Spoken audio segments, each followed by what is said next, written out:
All right. Well, we're live, I believe. Or at least I hope. That means it started.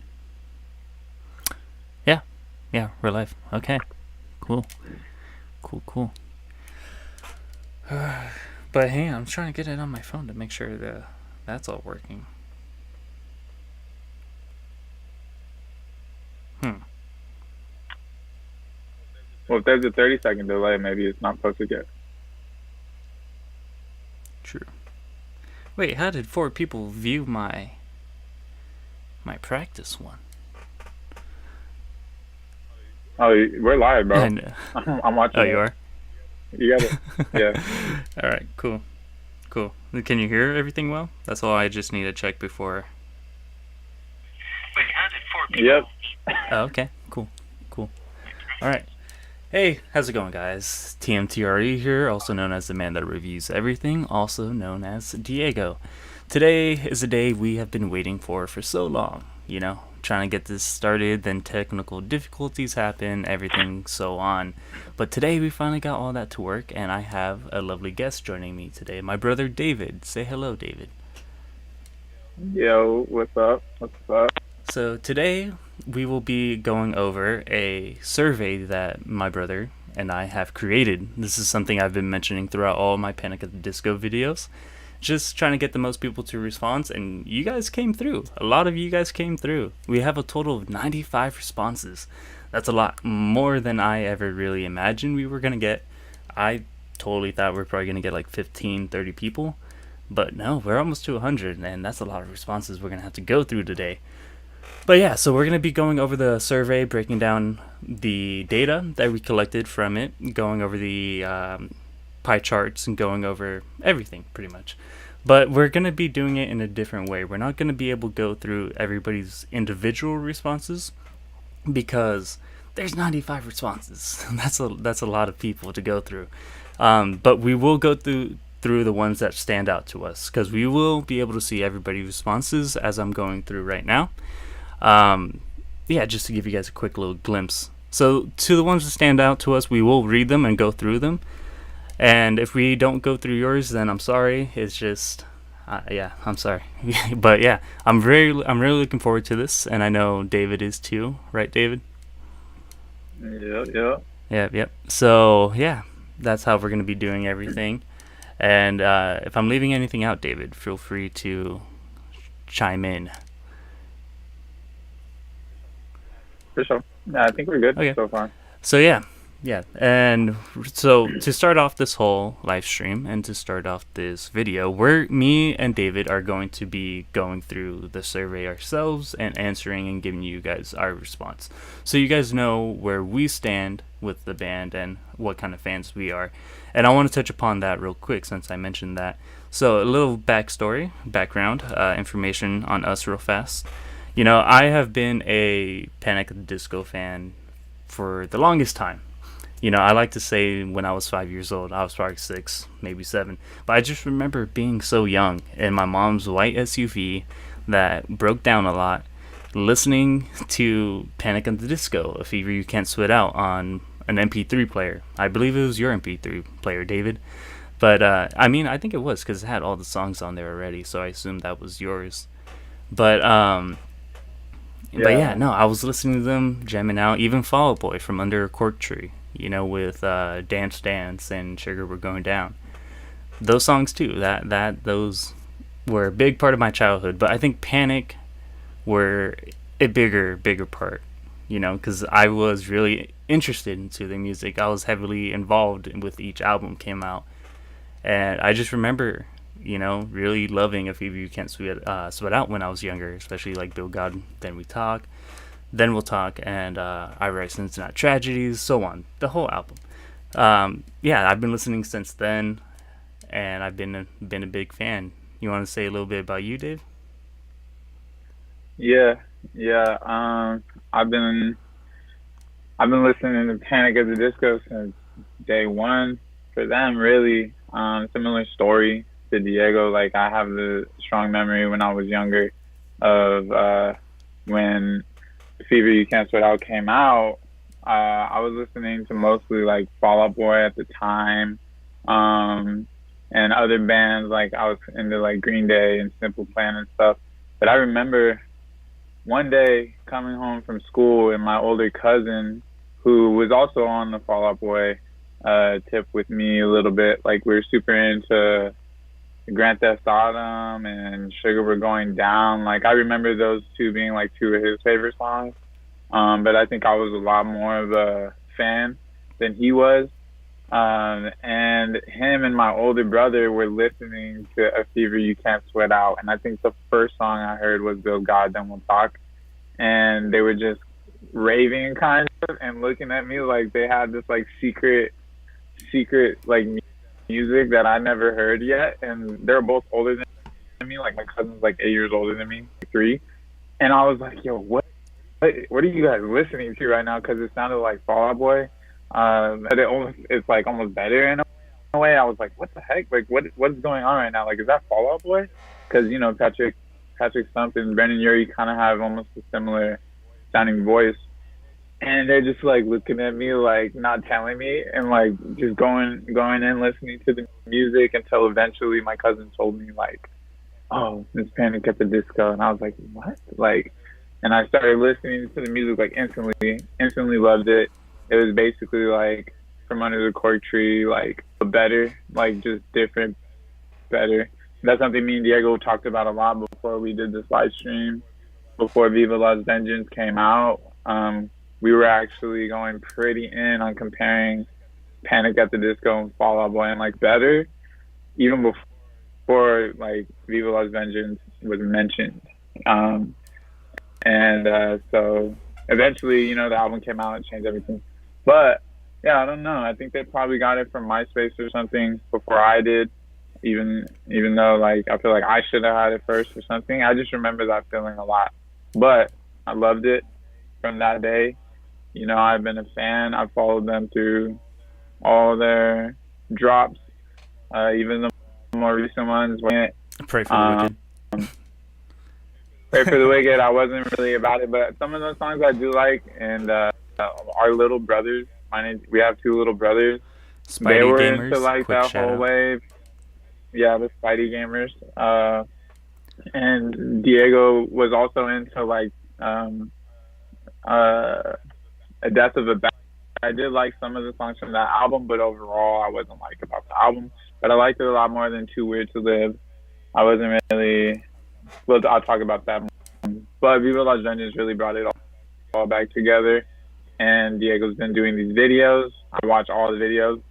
You know, he mentions me in the videos sometimes too, and I'm like, hey. And now here I am, and I'm like, yeah. I'm trying to talk about this because this is like deep. As you see, like the way that we feel about Panic at the Disco obviously drives us to do this stuff. I have a lot of thoughts to share too. Here with Diego and talking about Panic, but that's pretty much it. Yeah, and another reason why we created this survey in the first place was because we seen how mixed the fan base was, and it just really, we were curious. We wanted to know why, and we also wanted to know how old they were. We wanted to know when they started listening to them. We just wanted to hear all that. And so, I'm sorry, the technical difficulties again, because now I'm hearing the clicking again, David.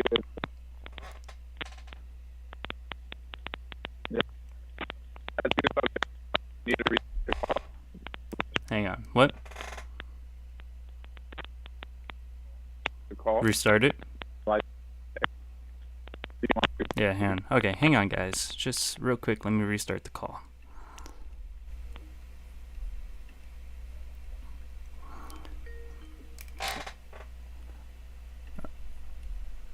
Alright, let me do that. Hopefully it doesn't mess anything up in my...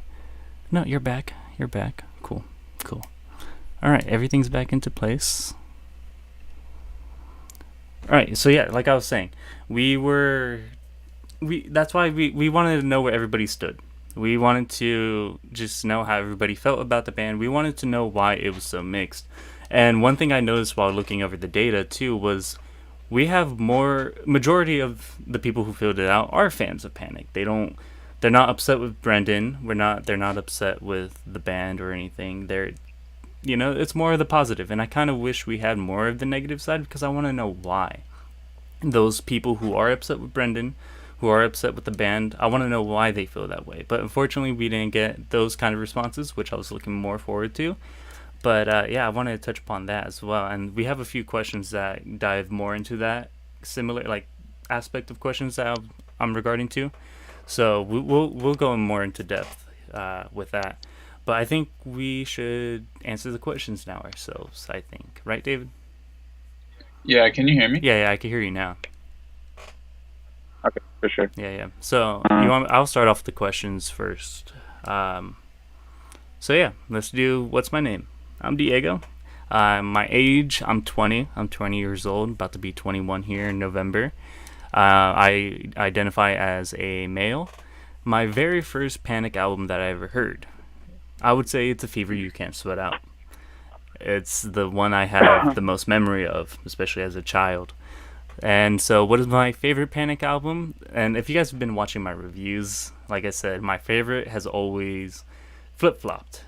It would either be Vices and Virtues or If You Can't Sweat Out. One day it's Vices, the other day it's A Fever, and it's just always flip flops. But as I finished my reviews, and as I was saying in one of the videos, my last video, that I think A Fever You Can't Sweat Out is the best album in my opinion. I think it's super hard to top. I think they have came close to sounding and similarities and all that, and especially when it comes to quality, they can come close. But I don't think they can beat that. I don't know if they necessarily will ever beat it because the music is just not the same anymore as it was in 2005. But my favorite album is Panic at the Disco. Or sorry, not Panic at the Disco. Fever You Can't Sweat Out. Oh gosh, this is live too, so there's no edits. No edits. That sucks. My least favorite album. Again, if you guys have been watching my videos, my reviews, I think you guys know what my least favorite Panic album is, and that's Pray for the Wicked. Can't stand that album whatsoever. If you guys want to know why, go watch my review for it, and you guys will know why. So then, did I like the new album Viva Las Vengeance? Yes, 100%. Yes, it quickly became number 3, my third favorite album by Panic at the Disco. So good. I don't think it's better than Vices, but I think again it came close and it's really outstanding. Really wasn't expecting this album to be such an amazing album, and I'm so glad it is. Now, my thoughts on Viva Las Vengeance. Like I said, I did not expect it to be so spectacular, so amazing. I love the homage it paid to the old 60s, 70s, and 80s rock bands. I love that feel. I love the aesthetic that it carries on throughout the whole entire album. It has some of my favorite songs by Panic at the Disco already. I'm just a big fan of this album. And I started listening to Panic, I want to say like a year after Fever came out, because Fever came out 2005, which means I was either 3 or 4 years old. And I definitely know I wasn't listening to Panic as a 3-year-old. So I was maybe like 5 or 6, so I was a bit older. So I would say I started listening to them in 2006, 2007. How did I discover Panic? Like I said earlier, David, I found it out through you. And some of my favorite songs, I'm not going to list all of them. I'll just list some of my favorite songs right now. I've been listening a lot to Vices and Virtues a lot lately. Ever since I reviewed it, I just can't stop listening to that album. And I have a lot of favorites off of there. Like, I really like Trade Mistakes, Memories. I like The Calendar. I like Always. Nearly Witches, of course. I think Nearly Witches is my favorite Panic song ever. Also got a few songs from Viva Las Vengeance, like Don't Let the Light Go Out.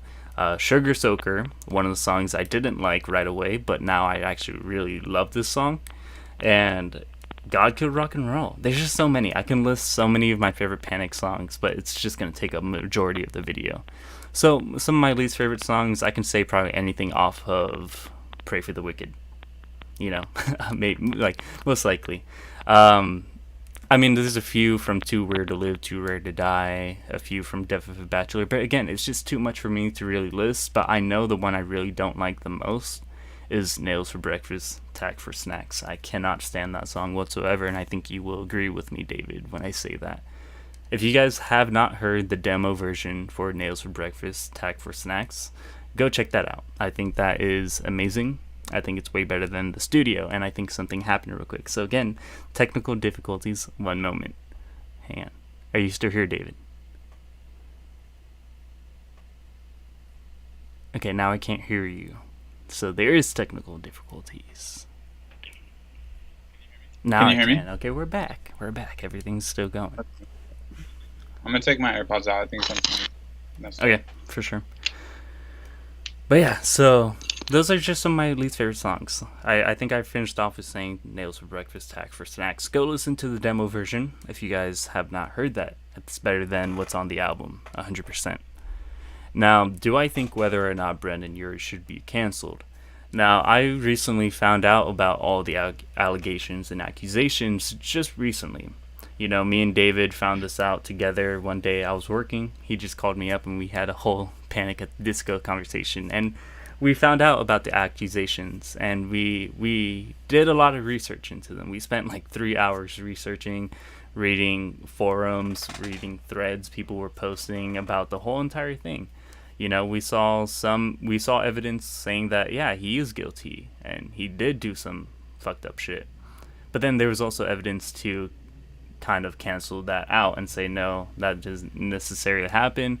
So we were able to see both sides, and with enough research, I feel like I can safely say that no, I don't think he should be canceled. I don't think he, yeah, he did say some stupid shit that he shouldn't have said, but yeah, all the accusations and allegations, I don't really want to get too much into it. But there, if you guys want to figure it out and find it out for yourselves, I say just do the research before you judge or assume anything. You know, that's what I did. And at first, when I first read all that, my heart sunk. I was like, no, not Panic, not Brendan, you know? And I was just like, oh, I need to look more into this before I can really say, oh, I'm not going to listen to the music anymore, or I'm going to stop supporting them, or, you know what I'm saying? So, yeah, I just say do the research. At the end of the day, if you still feel that he should be canceled or shouldn't be canceled, then that's your decision at the end of the day. So that's all I have to say on that. Now, my thoughts and feelings about Panic at the Disco. Man, thoughts and feelings.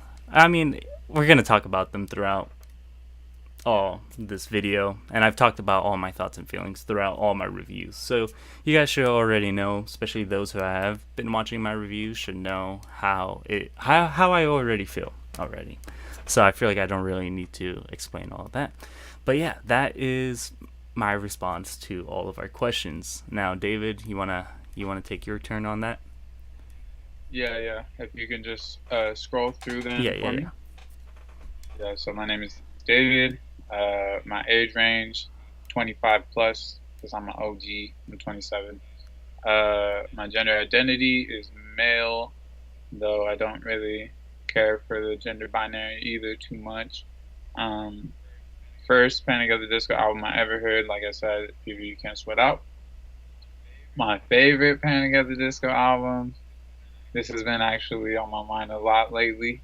I think I would have to say Fever, just because every time like I feel really good about Vices or Viva La Vengeance, I have like, okay, wait, like especially with Viva La Vengeance, like I've been listening to it a lot. That was the big question, was like, is Viva Las Vegas going to be able to keep my attention? When I first listened to the album, I was like, okay, it's good. But is it going to keep my attention? And like, it has. So the more I listen to it, I'm like, okay, is this really, like, is it really this good? And then I'll go listen to Fever You Can't Sweat Out. And almost every time I'm like, no, like Fever is way too good. It's like way too good, and for me it has that nostalgia component really strong. So I know a lot of fans who didn't get into it in that era won't have the same kind of experience or connotation with the sound, but I really do. Like, I'm telling you, I was there. I'm not the only one. I have a lot of friends who were there for that, but maybe didn't continue to be Panic at the Disco fans for much long after that. But if you can't sweat out, it's just I guess this is my time to talk about Fever. But it's like it's so good the way that they blend all the styles together, like totally different styles. It's way more than an emo album or a pop rock album or an alternative album. Like it's way more than all of that. It's like there's techno elements, electro. The vocals are like insane. Pretty much double everything Diego said in his review, and like it's just like it's insane, dude. It's insane what they did. At 18 It's years time old. 18 years old, like Insane, dude. I'm hella old now, and it's like that's like unfathomable to me that they really nailed it like that. And it's not perfect, but nothing is perfect, and that's kind of what makes some of these pieces of music so good, is that they're not perfect, you know, and it's like, but it's amazing. Also, what Diego alluded to, I do prefer a lot of the demos over the studio version that's like on Spotify. I never bought a hard copy of this album, so I don't know what comes on that. But I have a lot of the demos because I got into them back in the days where like LimeWire was my whole way of getting music. You know, um, don't come at me, all you anti-piracy people. But like the demos, dude, so good. I'll talk more about that. Um, but yeah, if you can't sweat out, I just don't think it can be beat. Um, but Vice is also really iconic. It has like some nostalgia for me. And Viva Las Vengeance and the freshness of it. Also, we're gonna go to the show, see it live. I'm really excited. I guess that's all for I could talk about Viva Las Vengeance in that section. Least favorite Panic album, very easy for me. Too Weird to Live, Too Rare to Die. I don't think it's that bad. It's not like some songs on Pray for the Wicked I think are bad to me where I'm like, I don't ever want to listen like or like that Nails for Breakfast Tax for Snacks studio version, like that shit make me throw up. Like it is like, bro, it's so bad. Pretty Odd. I actually love Pretty Odd. You know, I know a lot of people don't are indifferent. I do think there's a lot of weak points in it. And I have a lot of the same thoughts as Diego when we talk about it from his video. Like I think sometimes the lyrics are like pretty funny and laughable. And just the whole Beatles thing in general is like it's like a joke that we have going on. Always making fun of Ryan Ross for trying to be like John Lennon or something. It's all good though. I really love Ryan Ross. I actually really love Pretty Odd. So not really close to my least favorite. It's gonna be Too Weird to Live, Too Rare to Die. Nothing on the album really speaks to me except for This Is Gospel. Everything else I'm like, I could do without it 100%. After that, it's probably gonna be close tie for Death of a Bachelor and Prayer for the Wicked. I actually do like a lot of the songs on both of those. But overall, they don't have like the impact to me that the other albums have. So those are like my bottom three. Um, and Pray for the Wicked is a little too commercial for me, though I do appreciate it a lot. There's some good songs. Death of the Bachelor has a songs that just didn't do anything for me. But a few of the songs did do a lot for me. So uh, yeah. Next, do I like the new album? Yes, I do really like the new album, and I've gone around with it a lot. I'm just thinking like how good it is, how not good it is, how the impact that it has or it doesn't have, right? Just like I've been thinking about it a lot, getting philosophical about this whole Viva Las Vengeance thing because somehow it made me go and listen to all of Panic at the Disco's music. It made me listen to Pray for the Wicked and realize that I actually kind of like it. Whereas before this album came out, I would have told you that was probably the worst album. But when I really listened to it, I appreciated it, and I'm seeing the evolution of Panic at the Disco's music, Brendan Urie as an individual, his music and his talent, and I actually learned I do like Pray for the Wicked. Death of a Bachelor is pretty solid too. Um, you know, Too Weird to Live doesn't do much for me, and that was right after the whole Vice's era, which I feel like was a huge like revival. Um, so it's pretty much the cause for why we're doing this. The new album, sorry, I cuss. It's dope. It's really dope. Like it's so good. And I know it's not for everybody. I've been talking to some people about this album, but not like everybody. I listen to a lot of different kind of music, a lot of like different genres. Like A lot of my friends listen to more pop music, rap music, hip hop music. Might not like this album at all. I don't really go to them and be like, "You gotta listen to the new Panic album." But I have a few friends where I'm like, "Yo, check it out and tell me what you think," because it's very interesting what he decided to do. And whatever, whoever else, like Mike Viola or all the guys that worked on it, I see where they're coming from, and it's like, dang, they really did that. So I love the new album. We're gonna be going and seeing the show. I think it's probably one of the better. Like this is gonna be a way better concert than if I think if we try to go see them for Pray for For the sure. Wicked or Death of the Bachelor, because now they have these songs, and these songs are just way better, more real to me. It's more genuine and interesting and dynamic and like dynamic in the good way, not the radio pop way, but like the funky, weird Panic at the Disco way. Like so I love the new album. That's also pretty much my thoughts on the album. Um, there's some setbacks on the album, but it's not enough for me to be like I don't like it or anything like that. There's just some songs that I don't listen to as much. I think all the videos are really strong. Like Sugar Soaker, for example, I didn't care much for that song, but then when I saw the video and like it was really funny to me, and I appreciated the vibe, and I just like seeing Brendan Urie like doing his thing, and I think he should be like an actor. I think he should be like on screen more. I've always loved Brendan Urie, his personality. He's really goofy and he could be weird sometimes, but overall he just has like that golden energy. And I'll talk more about Brendan Urie too. But the videos, everything about it, great project. When did I first start listening to Panic? 2005.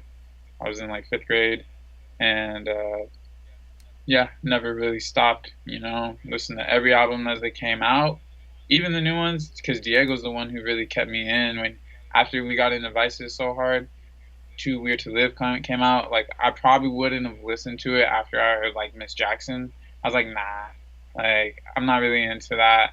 This is gospel. It took me a long time to get into This Is Gospel. Like, probably by the time Emperor's New Clothes came out was the first time that I was like, oh, I think I like This Is Gospel. Other than that, I wasn't interested in that album. I don't like what they did with their whole. It sounded like '80s stuff or like Depeche Mode kind of like I wear my sunglasses at night kind of stuff. Like, and I'm just not. It's not what I wanted to see them do. And that's something overall about Panic that I think happens a lot is they make music that will alienate some of their fans. Um, but then they bring in brand new fan bases because of that. So it's like it's this crazy thing where they just kind of keep changing every album, and people are like, screw that, screw that. Like, I want the old stuff. And then they get all these new fans, and then they make a new album, and some of those fans are like, screw that, And it's like they just keep alienating their fans with music, but the true ones stick around, and I feel like I'm glad I stuck around to hear. Whereas I have a lot of friends who didn't even know that a new album came out, won't even maybe like it. I don't understand all the backstory. So another reason why we wanted to make this forum is because I feel like there's a lot of fans talking on Reddit and stuff, people who love like The Death of the Bachelor, Pray for the Wicked, and I'm wondering if they even know the old stuff or if they even know like all the lore of Panic at the Disco, like if they know who Ryan Ross is, if they know what happened back then, if they have any idea what it was like before Panic became like Brandon Urie and this pop act, because I feel like you have to have the whole picture before you can really judge this band, and that's what the album is doing too. How did I discover Panic? I told you guys earlier. My cousin. I'm really glad. I know it would have came to me anyways through friends because it was on its way. This was probably around like the first month or two that the album came out. I imagine. Probably honestly the first month. I got into Fall Out Boy when like Sugar We're Going Down was like on the radio, and I don't know if From Under the Cork Tree had come out yet, but I know it was later that year that Fever came out, and so I couldn't tell you like exactly how close to the release date of Fever I got into it, but it had to be after the album was out, and it takes time for the music to travel, for my cousin to discover, for me to find it, but it was for sure 2005. Which means it couldn't have been like a few months after the album came out. And since then, boom. Least favorite songs, there's a lot I really don't care for. that I couldn't even tell you all the names of them. I'm not like, I don't think all of Panic at the Disco music is perfect at all. But off the top of my head, I hate Nails for Breakfast, Tax for Snacks video version with the Burning Passion, mostly because I've heard the demo version. Diego played it in the Fever review, and I called him after, and I was like, "Yo, you're doing the Lord's work," because everyone like craps on that song, and they don't realize that there's this other version that is like the one of my favorite songs. Because I remember like one of my exes, actually, we used to bond over Panic at the Disco, and there's this conversation of like, what's your favorite song? She's like, Nails for Breakfast, Extra Snacks. I'm like, oh, me too, like me too. And then like we go to listen to it, and she plays that studio version. I was like, what the heck are you? What are you doing?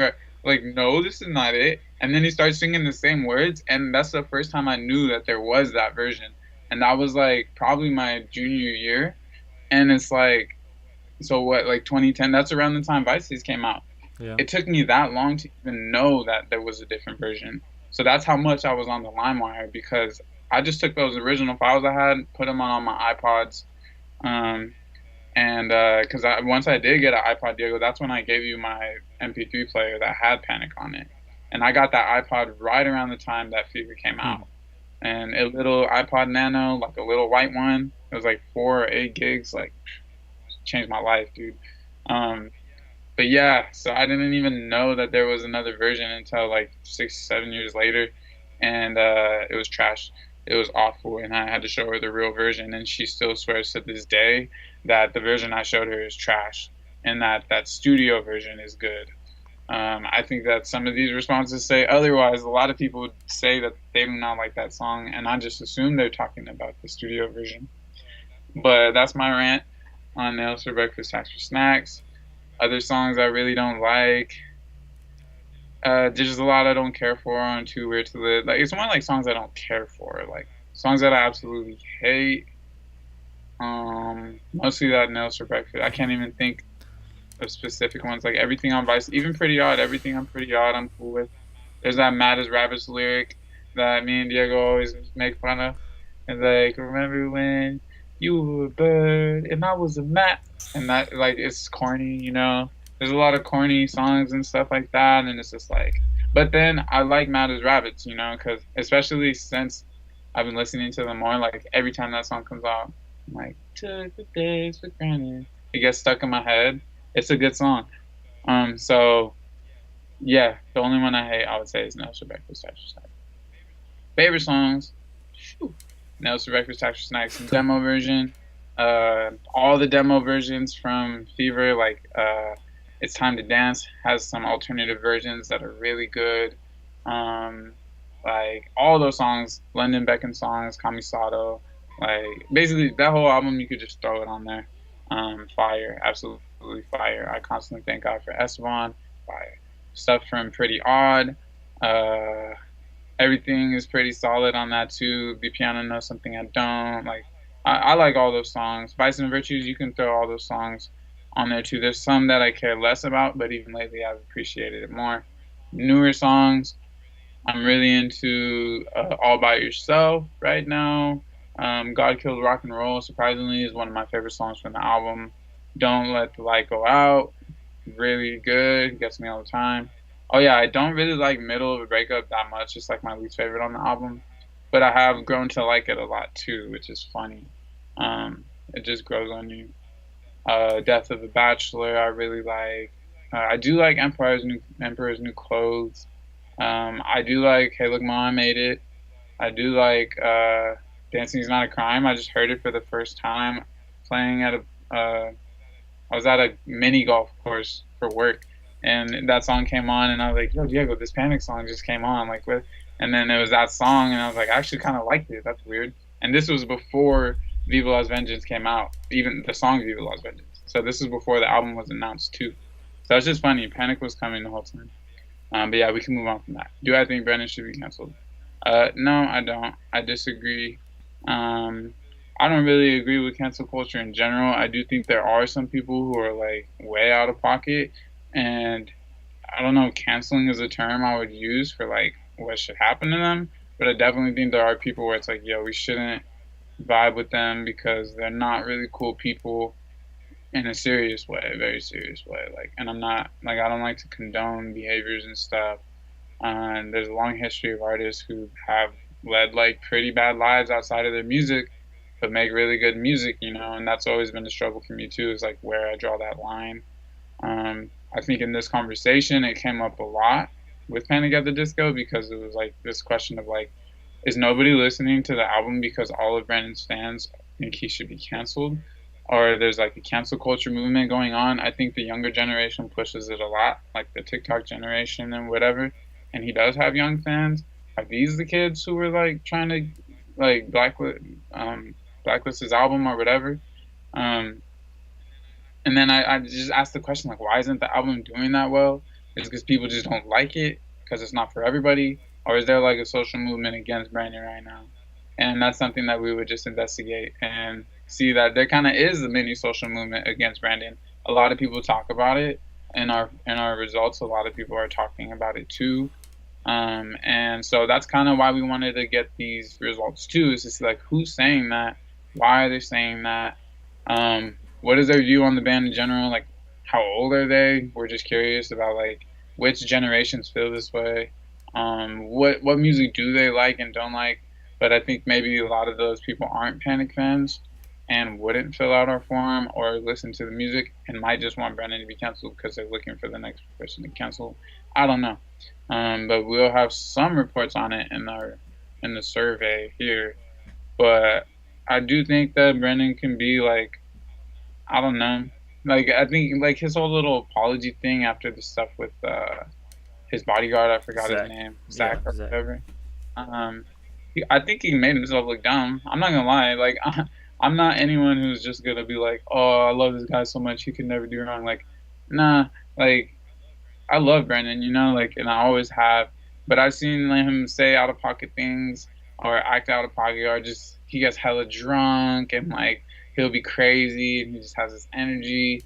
But it's like, dude, I know so many people who are just like that, you know, that are my friends and I love them. And everyone he has made mistakes, and I'm sure he's made a lot of mistakes we don't even know about. But it's for him to deal with it, right?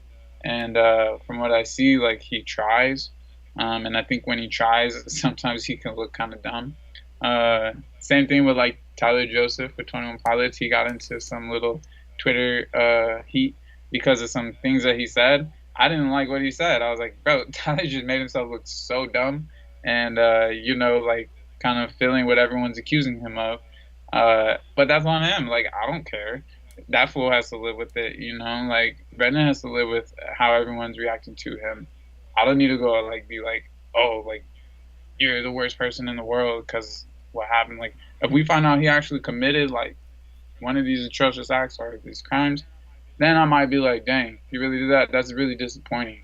Um, but from what I've seen, he hasn't. We did a lot of research, and it seems like yeah, it's really easy to make accusations these days, but it's really hard to kind of prove it, right?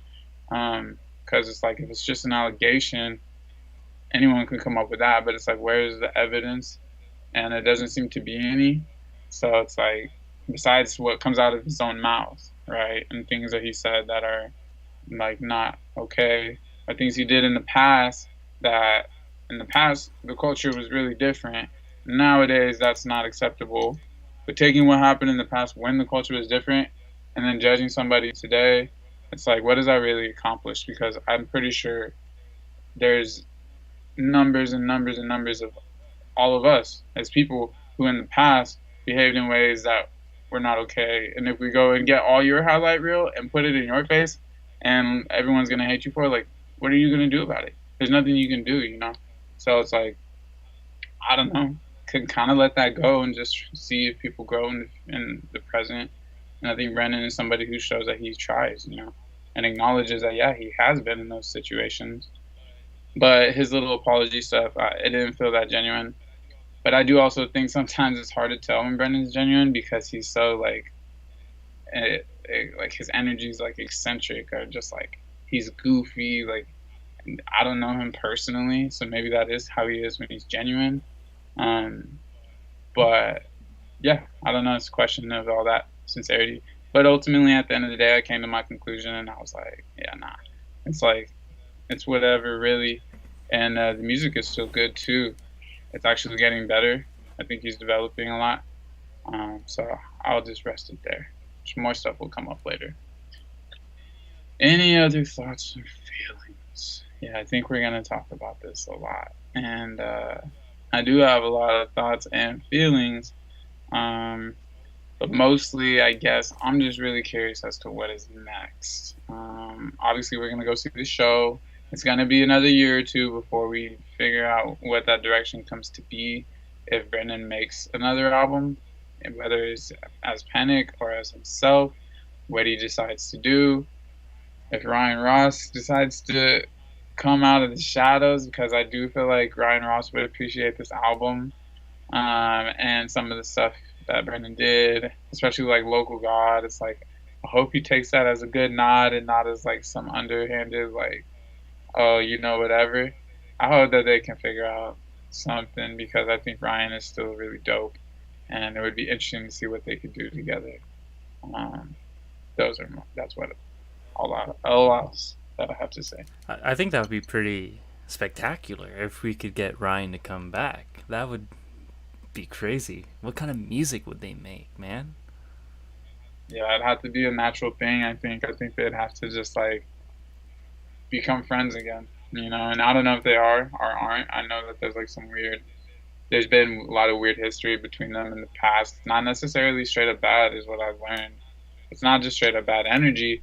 It's almost more like confused energy and like because I just think Ryan actually did genuinely just walk away peacefully.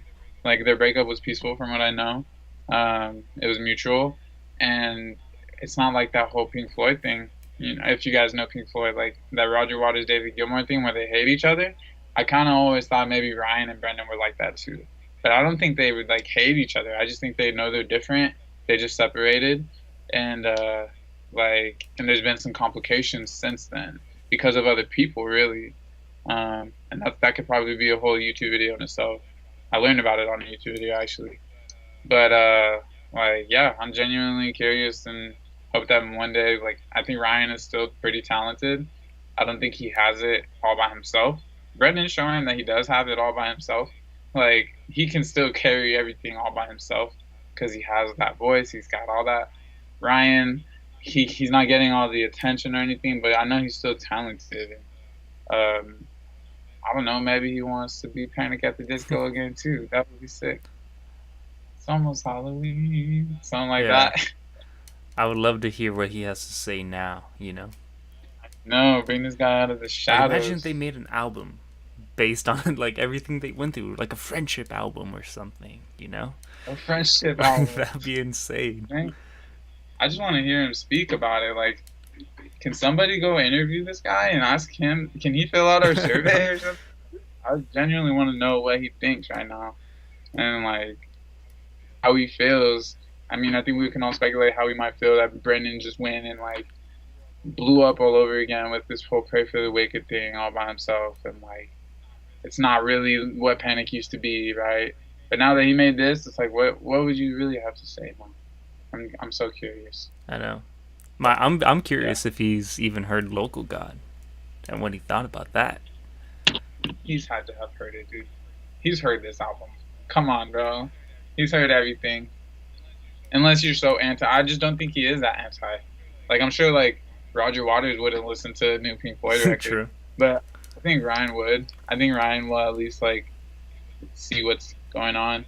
That's his old band, Like, that's his band. And it's not like a Dallin Weeks thing either, where, like...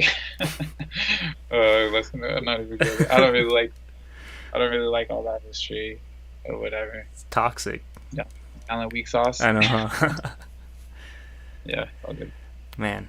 But all right, let's continue on with the forum. I like what you had to say, though. I'm glad that you mentioned a lot of the stuff that we've talked about before, so that the viewers can have that kind of look on it as well. I think that would be nice. So I'm glad you said all that you said. But now I think it's time let's dive in to the questions and the responses that we get. Now we have 95 responses, so there's a lot, and we're starting off with the age group. So the first one that really stands out is the 15 to 20. We have 41 people saying that they're in the 15 to 20 age range. And then it's followed up with 20 to 25 with 29 people. And then with 25 and up being 19, and then 10 to 15 being 6 people. We don't have any 5 to 10, although I'm not surprised, because that would be really young, Yeah. and that would be like me when I first discovered them. They're probably out there. I'm sure the fans are out there, but like, who's on the computer and the internet on the Reddit forums at 5 to 10? That would be exactly, or who's watching YouTube or any of my videos who are 5 and 10. Exactly. Huh? So that's very interesting. I think it's crazy that it's mostly teenagers, because I think that's always been their fan base largely. But the fact that it's still mostly teenagers in 2022, sorry, I'm getting a call. Wow, don't call me, people.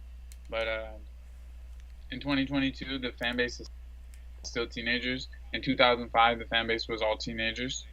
Like, I just think that's crazy, because that shows that he's constantly bringing in a young crowd with his brand new music.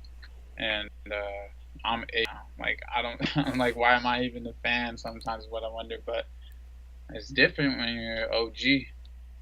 Like you said in Say It Louder, contemplating why you're here, floating through the atmosphere. I know why I'm here. Yeah, there's 19 other people, well, 18 other people who are just like you, who are 25 and above. 19. Oh yeah, that's right. So 19. That's right. So 19, and then there's about 29 people who are in my range. Interesting. So let's move on from the gender. Now we have one person who does not want to say their gender. I respect it. And then we have 46 being female, 43 being male, four people being non-binary, and 1 being other. So it's pretty diverse. It's kind of a little bit of all around. Interesting. Yeah. Sorry if we missed your gender identity on there, but. So the first Panic album that was ever heard, largely the first one to stand out, 34.7% with the fever you can't sweat out. That changed. Yeah. Like 20, 30, 40 responses ago, I don't think it was fever. I think it was like Death of a Bachelor, no? Yeah, that's crazy. And that. Well, Death of a Bachelor is second, with 26 people. Second. That's surprising to me. Death of a Bachelor came out 2015. So. 15 or 16. Yeah. So almost 6-7 years ago. Yeah, that's crazy. That I don't really get it. I don't really get the whole Death of the Bachelor thing. Like, I like Impossible Year. I like Death of the Bachelor. I like what is Emperor's New Clothes. You know what I like. That is from Death of the Bachelor. Yeah, I like that. Yeah, but sorry. No, you're good. I don't think anything else really on there either. Yeah. Like, I'm not a big fan of Golden Days. I'm not a big fan of Don't Threaten Me with a Good Time. I mean, I do like Victorious. I like the video for that song. Is that the one where it was like an octopus or something? I thought that was the one. I'm thinking of Say Amen. Oh, that's Pray for the Wicked. Where is that one at? So that is 11.6% with 11 people saying that their first album. Vices and Virtues is also 11.6. Oh, tied with 11. Yeah. Well, hey, Too Rare to Live is pretty low. So that's my. Pretty Odd is with 5 people. Right. Everybody hates. I like Pretty Odd. Well, this isn't saying whether they hate it. This is just saying this is the first album they heard. Oh yeah. Oh, first they heard. I thought this was favorite. No. Okay. I thought this was favorite the whole time. I mean, we can get to the favorite. Dang, okay, this one's a little all over the place too. Wow. Yeah. So they, wow. So my commentary those were for this. Okay, let's see what this is. 28%. 27 people Does that- said Death of a Bachelor. Yep. Wow. See, that's why I thought it had changed, because I was like, dang, everybody likes Fever, but nope, I was wrong. Yeah. See, I don't fully get it. I don't get it. I know. What But about it? What about, like, is it the maybe sound? look at that was a lot of people's first album they ever heard. 26, 27. So I wonder how many of those people overlap. See, we're not able to get that specific. I wish. But I mean, I guess I could scroll. I have a form here. So first album, favorite album. This person is both Death of the Bachelor. This person is both Death of the Bachelor. I can't see your screen, so I'm not sure. I know. I'll just tell you. But there's actually a lot of people who the first album they heard was Death of the Bachelor, and their favorite album was Death of the Bachelor. Maybe like half of them. That's Okay. what it's looking. So some of them do overlap, it seems. Yeah, like so that kind of makes sense. What's the Viva Las Vengeance is up there. Okay. 12 people for the Yep. favorite Panic. I respect that. What is this little? I know this is Pray for the Wicked. One Whoa. person. Ooh, we gotta I know. look at the We gotta find that. See, favorite album, Pray for the Wicked. yeah. All right. Let me see. Go ahead and keep reading. Oh, also, by the way, guys, I'm searching this results in more depth here. You just can't see it. All right, and then we got Vices and Virtues. 20 people. Pray for the Wicked. Should I say their name and everything?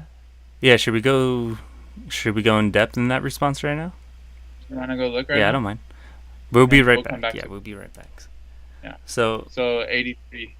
Response number 83 okay, let's see. We're finding you. What's the name on that? should be Sky. Okay, Sky, you're the first one up. So, Yep. Sky, if you're watching this, we're gonna see what you put in. Sky. 15 and 20. Okay. Gender, female. First ever Panic album, Vices and Virtues. That's interesting. That's very interesting. That's almost your age range too, so it could be similar. Yeah, what was it, 15 and 20? Could be, yeah. And then, favorite Panic album, Pray for the Wicked. The only person to say that that's their favorite album. You started off with such a great album, Vices and Virtues. Hey, Pray for the Wicked ain't that bad. Speak for yourself. For me, for me though, I don't know. I just don't like that album. But the least favorite is pretty odd. God. Okay. That's okay. I could see that. They did like the new album. They just put it's fine. New- They don't know when. Hmm. I don't know. Okay, I respect it. I like them. Cool. I respect it. Okay. Thank you guys. Thank you, Sky, for filling it out. I appreciate it. Pray for the Wicked number. All right, and back to the other results. So where were we? Favorite album, right? So Vices and Virtues, 20 people, favorite album. That's awesome. I love it. I love seeing people love Vices and Virtues as much as I do, because I think that's such a great album, man. I love that album. And I feel like that's one that kind of gets ignored or doesn't get talked about a lot. After Diego made his review, I had a spiritual experience listening to Vices and Virtues. And he informed me on what that experience was, and man, it was crazy. And then I listened to Fever after, and it was I think it was London Beckon songs. Because that was one of the times where I was like, yo, this album is so good. Like, is this better than...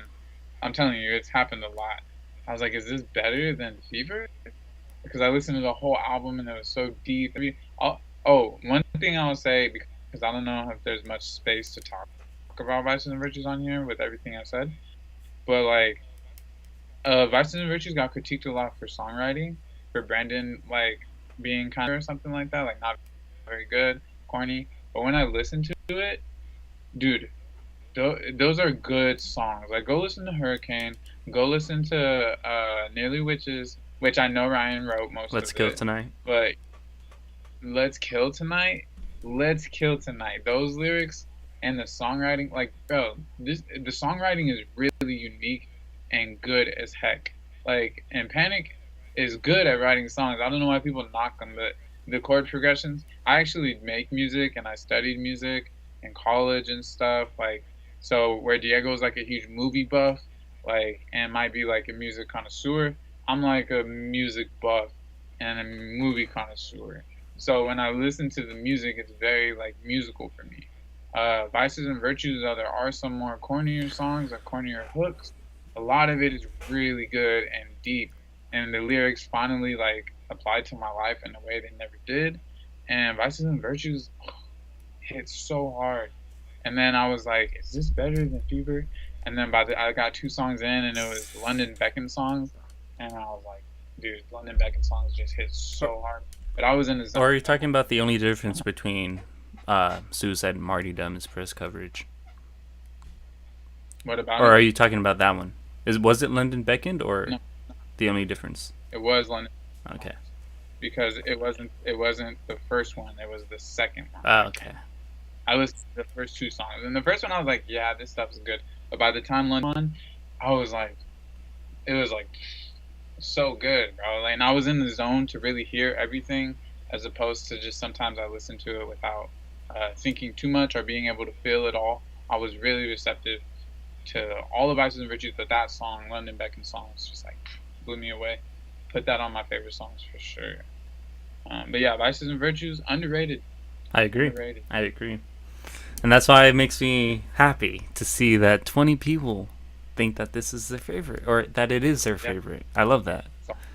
Yeah. I love it. Let's see. 13 people said that To Where to Live is their favorite album. I see a lot of people defending this album too. And like I said in my review for it, this was an album that I actually really liked when it came out. I was really bumping all the songs. I was a big fan of like Casual Affair. I can't even think of them. With Casual Affair, Colorful. Like, I still love Far Too Young to Die. This Is Gospel, Vegas Lights. But those are really it. Like, those are like the 3 strongest songs in my opinion. But everything else, it just doesn't feel complete. I don't know. That's just how I feel about it now. If you asked me this when it came out, when I was like 11 or 10, yeah, I loved it. I loved the sound. I loved everything that they were doing. But now I don't really understand the album anymore. Or yet, I should say, because maybe in a few years I will. I was questioning you I mean, there's a few times I was questioning you when you were so into that album. I was like, why are you so into it, bro? Like, I know that we got into Panic so hard when Vices came out together, and then I almost felt like maybe I was getting too old or something, because I'm like 6 years older than Diego, and there was times like Diego and I have always had like this love-hate relationship with each other's music, where like we've had a lot of history of hating each other's music, and then finally admitting that we like it and it's good. And or just not even that we were lying the whole time, but we just didn't like it for a period of time until we finally came to like it. And I think that happened with a lot of bands. But with this, it was like, oh, like I started listening to a lot of other music, and I wasn't really in the Panic zone. I still love Vices. I would still listen to it. But when Diego was so into Fun. weird. Yeah, you did love Fun a lot, and I like that song Come On, but I wasn't really about fun, like the whole Walking the Dog thing. I hated that song. But no, back in that whole time period, like there was so many different bands that you started listening to where I was like, I don't know if it felt like the music was more immature for me. I started listening to more mature music about mature topics, or some of the hip hop I was listening to.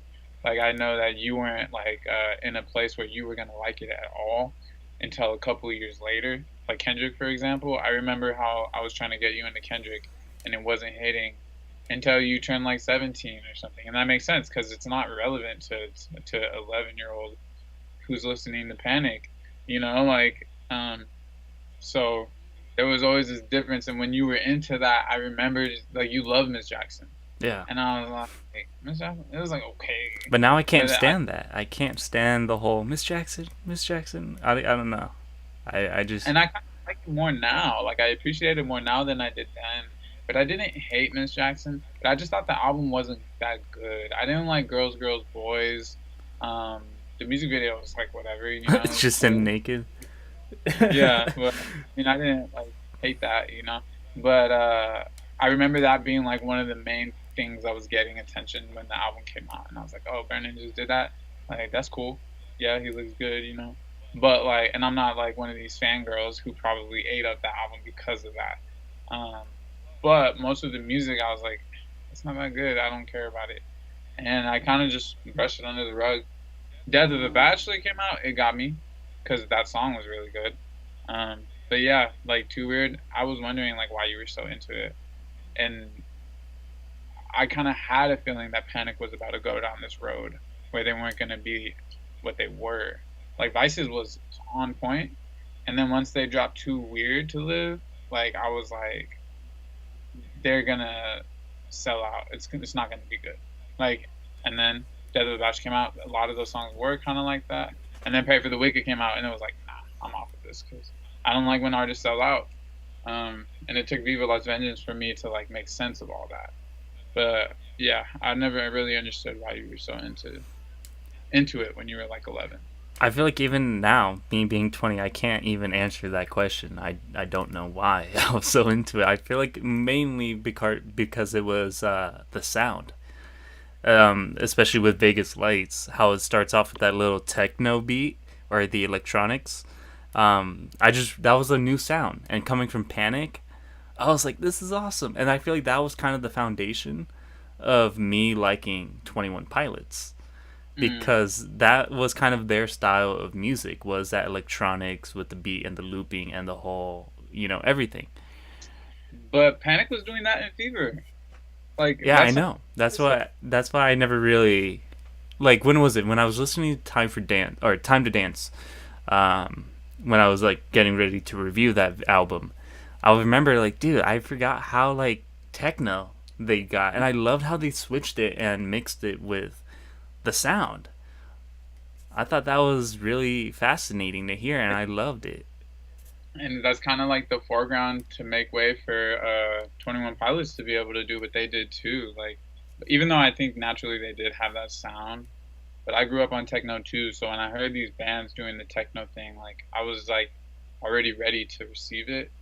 And 21 Pilots, I also showed to Diego pretty early, like when Vessel was out, and like Blurryface was like maybe 2 years still before it came out. Yeah, And I showed him Car Radio. and I did not like it.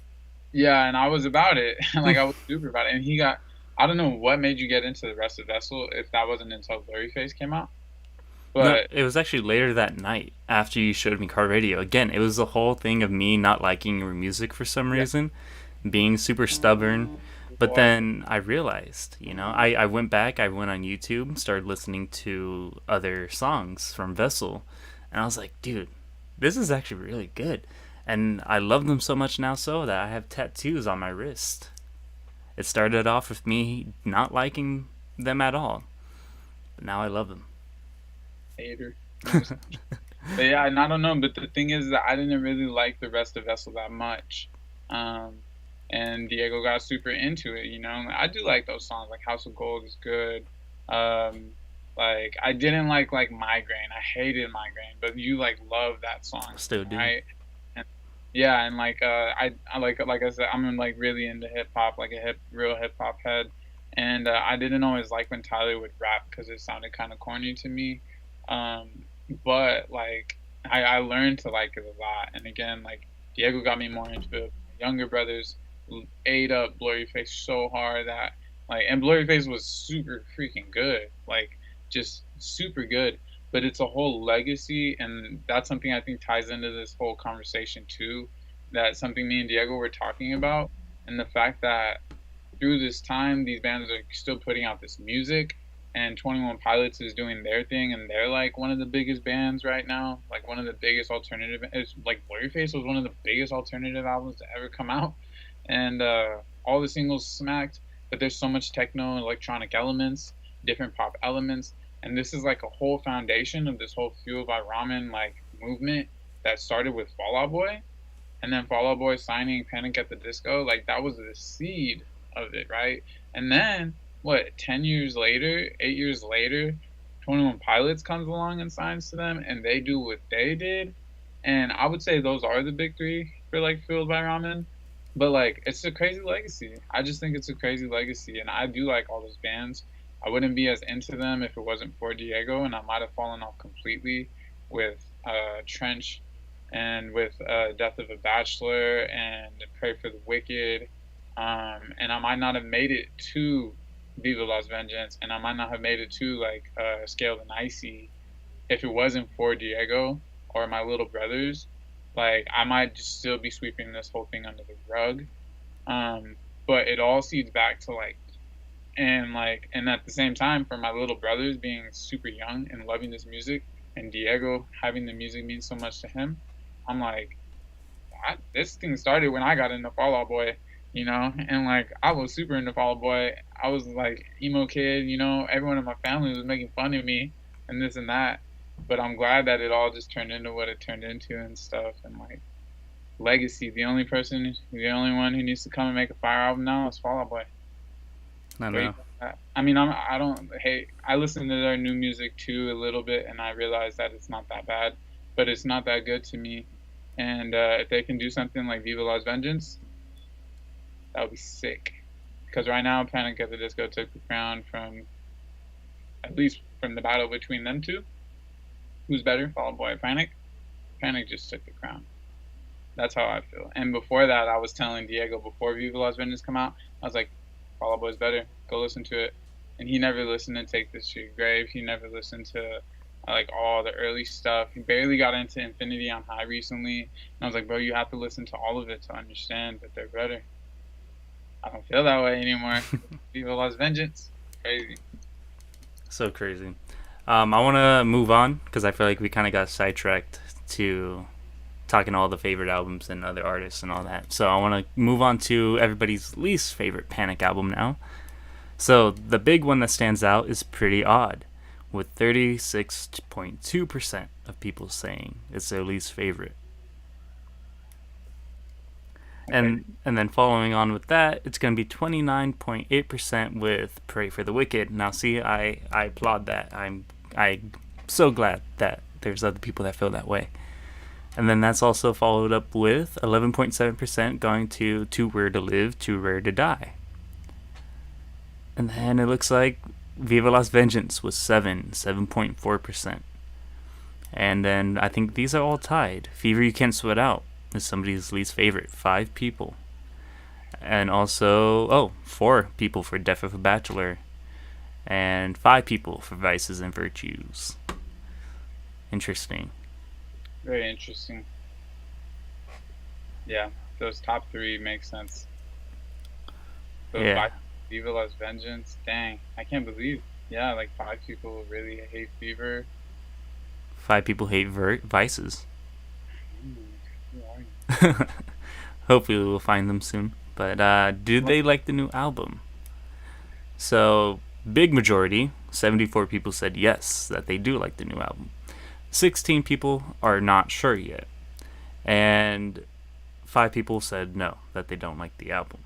I'm curious to see, though, how many people on the not sure yet feel now. Because we've had this survey for about almost 2 weeks, I want to say. And I've been talking about it in every Panic video, been posting it on Reddit every now and then. So at the time, I'm not sure when they filled it out. But I'm curious to see if their feelings or opinions on the album have changed since that moment. So, yeah. Now let's go on to the thoughts. So we're going to kind of skim through because there's a lot, 78 responses of lots of text. So we're just going to just talk about the ones that kind of stand out to us. So here, let me see this one. I think it's a good album, but just that I like it a bit more than Pray for the Wicked. I like the whole concept of the album, the instruments and chorus too, but lyrically it's a bit disappointing. Not all tracks though. Now, what tracks are disappointing? I'm curious to know that, because so far, like my least favorite off the album, or the disappointing one, I guess, would just be Middle of a Breakup. You can maybe look to see if they put their least favorites in the response. Yeah. Do you know if this is in order? No, but I can search them up. Yeah, do you want to do that real quick? And I'll look at the other ones. I love the album because of how different it is and how Brendan decided to be honest in this album, which I admire. Yeah, I think he was really personal with this album. Even though going back and listening to the other albums, this is not the first time he's been personal. Excuse me, with his lyric writing and all of that. Like you said earlier, he got pretty deep and pretty personal with Vices and Virtues, but I think it's hidden underneath all the sound that album was giving. But yeah, no, this album, I feel like he did get pretty personal and he did open up a lot. And I'm glad. I think that helped his writing a lot. You do want to see whose it is or no? Did you find it? Uh huh. Yeah, for the disappointing one, right? Yeah, for the least favorite songs. It's number 6. Let's see who's next. Who is next? Gianna, 20 to 25, my age range. Female. First ever Panic album, Death of a Bachelor. Interesting. Favorite album? Oh, she likes Vices. Nice. Okay, cool. So you're one of the people. Awesome. Least favorite, Pretty Odd. Like the new album. Started listening 2016. Discovered them from watching Victoria's video and listening to the Death of a Bachelor album. Favorite songs: LA Devotee, Sugar Soaker, King of the Clouds, Build God Then We'll Talk, House of Memories, The Piano Knows Something, Trade Mistakes, Stall Me, Oh Glory, Turn Off the Lights, and there's a lot. LOL. Yeah. Those last few, though, were bonus songs from Vices and Virtues. I'm not sure if you heard those, Dave. I think I've heard him a few times. At least, what? Didn't put anything from Viva Las Vengeance. And the favorite songs? Yeah, she put, least favorite. Folkin' Around, Hey Look Ma, Girl That You Love. I can't think of a lot I don't like. Yeah, she didn't put anything from Viva, so interesting. But let's see what she thinks. I'm just happy that Brendan is well and that he's back in his zone doing what he loves. Yeah, True. I agree. Oh, wrong one. Summary. Alright, so let's see. Back to the thoughts on the album. Okay, so this is... Oh, dang, 2 long ones. Let's see, hard to choose. This one mentions artists, so let me see. The more I listen to the album, the more I think it's something intended for people who, like Brendan, see music as the closest thing they have to religion. There are so many lyrical and auroral references, I think I said that right, to classic rock artists, including several straight-up name drops. And if you're not familiar with Queen, Billy Joel, Journey, ELO, T-Rex, David Bowie, I can only imagine this album probably sounds like a frenetic, I can't talk, frenetic mess. As someone who grew up listening to those artists, I keep finding something new to appreciate every time I listen. It's really a masterwork homage, like I said, can't talk, to classic glam rock, and I think it will age really well. Certainly better than Fever. Oh. What was that? I mean, sorry, I took offense to that last line. We might need to go into that one. Fever aged Wow. beautifully. But no, I think everything else she said, I'd agree with. It might not make sense to a lot of people unless, like, you understand the influences they're pulling from, because it is like a lot of older rock. Like, I listened to a lot of those artists, and it's like, yeah, that's kind of like what when I was first listening, I was like, oh, this is like a throwback. It's like a throwback, you know, more so than like something that's just like this specifically Brendan sound. I feel like if anything, Vices is probably more of a specifically Brendan sound. I think Vice, like, I was listening to Mona Lisa yesterday, right, at work, and it's and I'm like, I feel like Brendan came up with that. I mean, he had to, right? Like, he's making all the music. They don't have any, like I'm pretty sure he's writing all the music and stuff. He's a great musician too. and I'm just like, dude, like I just hear that being him. This one, I feel like it was more of like this whole rock, like, and the Mike Viola thing and the Butch Walker influence. Like they were pulling from influences more than Brendan being like, let me try to create this like unique sound that's in my soul right now. Like I think that comes through in his vocals, but the music itself, like yeah, it seems more like a throwback. So I agree with what she's saying. Yeah, but I don't know if it's better than Fever though. I mean, I think it's up there. It's close, but Yeah, I wonder where she puts Fever in ranking. her is whoever this is. Do we want to check it out? Yeah. I was curious because I was wondering what her favorite, or I don't even know if this is he or she. So Number 12 number 12, should be Stacy. Stacy. That's not gonna work. There we go. Stacy. So 25 and up in your age range. Female. First ever Panic album was A Fever. Favorite Panic album, Viva Las Vengeance. That's interesting. Least favorite, Pretty Odd. They liked the new album. We read what they felt. They started listening 2005. How did you discover Panic? My girlfriend at the time was into them. Favorite songs, LA Devotee, Say It Louder, Sad Clown, Roaring Twenties, Old Fashioned, Colorful, But It's Better If You Do, Sarah Smiles, and Ready to Go. Least favorite songs, The Overpass, I agree, Nicotine, I agree, Casual Fare, Girl That You Love. Strongly disagrees that Brendan should be cancelled. Any other thoughts or feelings on Panic? Brendan doesn't deserve the hate that's being thrown at him at all. He and I are the same age, and to be honest, it's extremely unnerving to see stuff he did in his 20s being held against him in his 30s by kids who have no idea what the culture was like at that time. No millennial is innocent, but most of us, including Brendan, have grown up and learned and are trying to do better. That has to be worth something. I also think the industry looks much more favorably on Brendan than even his own fans do. And he will always be an artist that the general audience sleeps on, despite his gifts and his genuinely unique vision. He deserves real rewards and real recognition, but I don't have a lot of hope it will happen. It's kind of similar to what you said, is it not? Yeah, I agree with this a lot, especially the last part. That's something I've been thinking about is that, like, I don't think Brendan or Panic at the Disco will ever get their respect they deserve.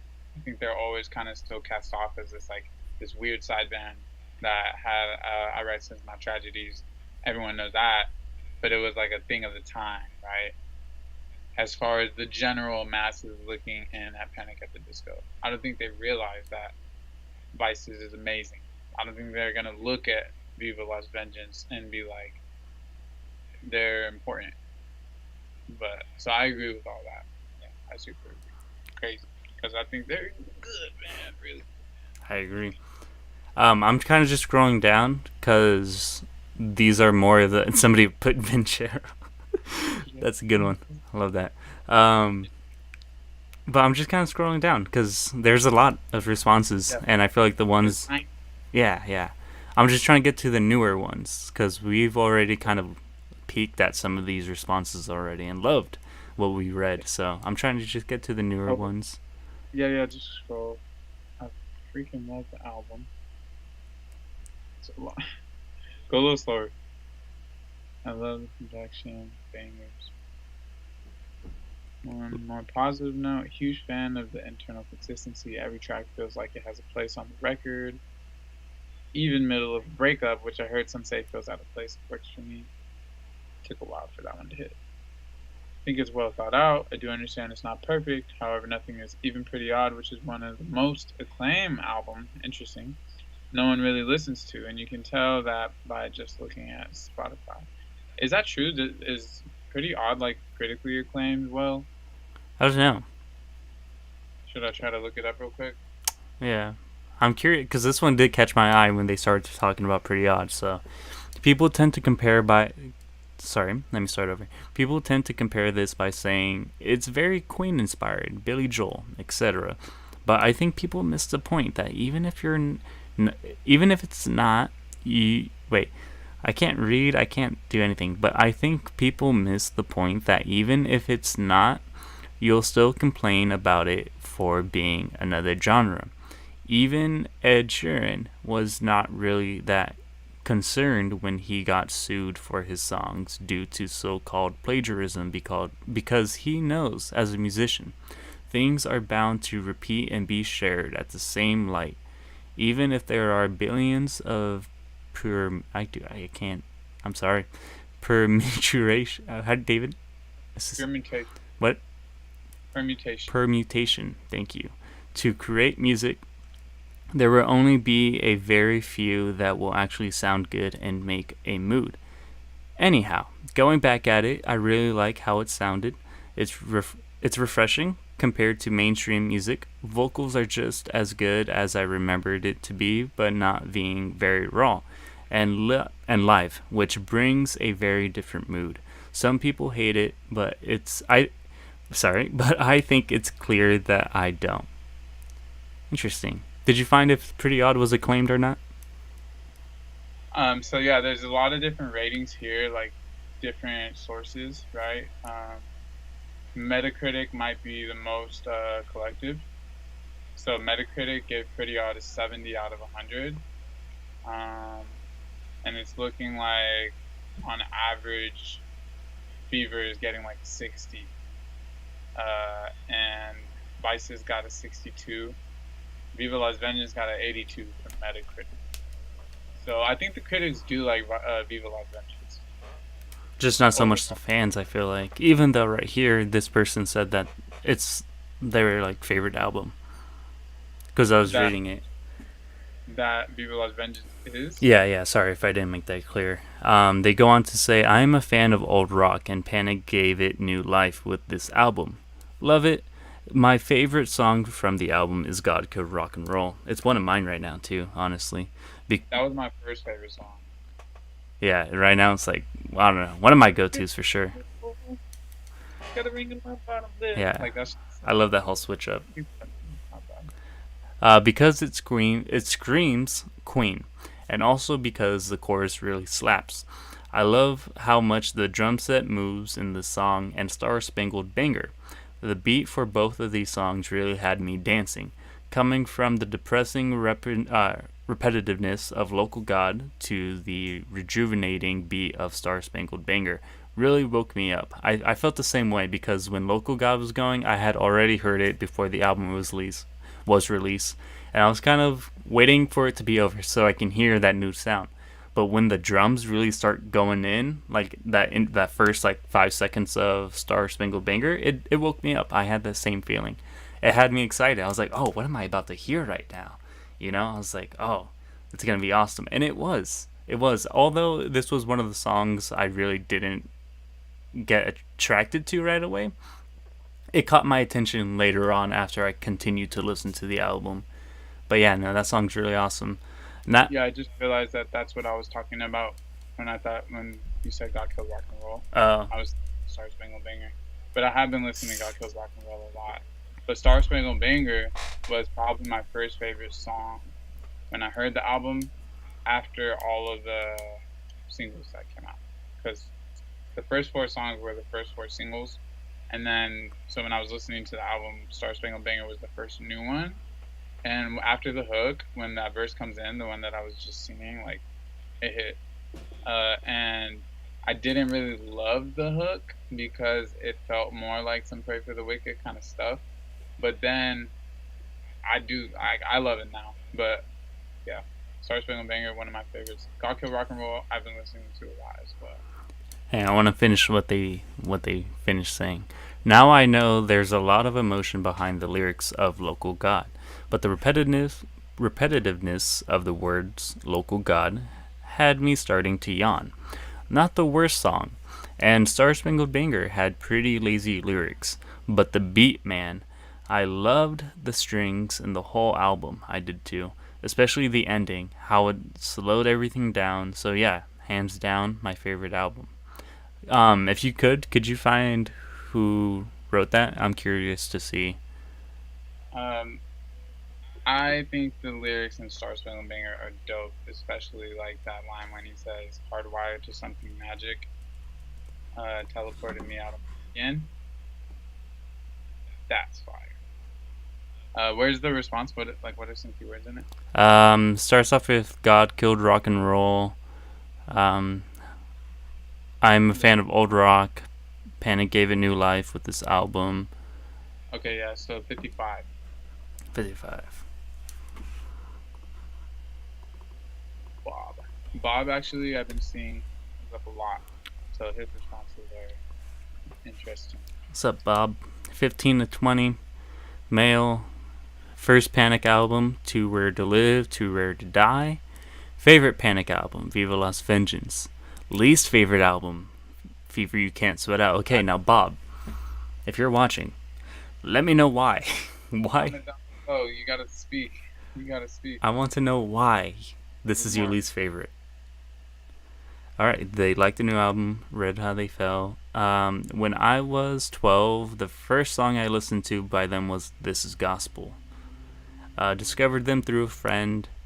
Favorite songs: God Killed Rock and Roll, Dying in LA, Northern Downpour, Possible Year, LA Devotee, This Is Gospel, Always, Say Amen. Good songs in there, good songs. One of the Drunks. Honestly, that's the only one I hate. Yeah, I don't like that one either.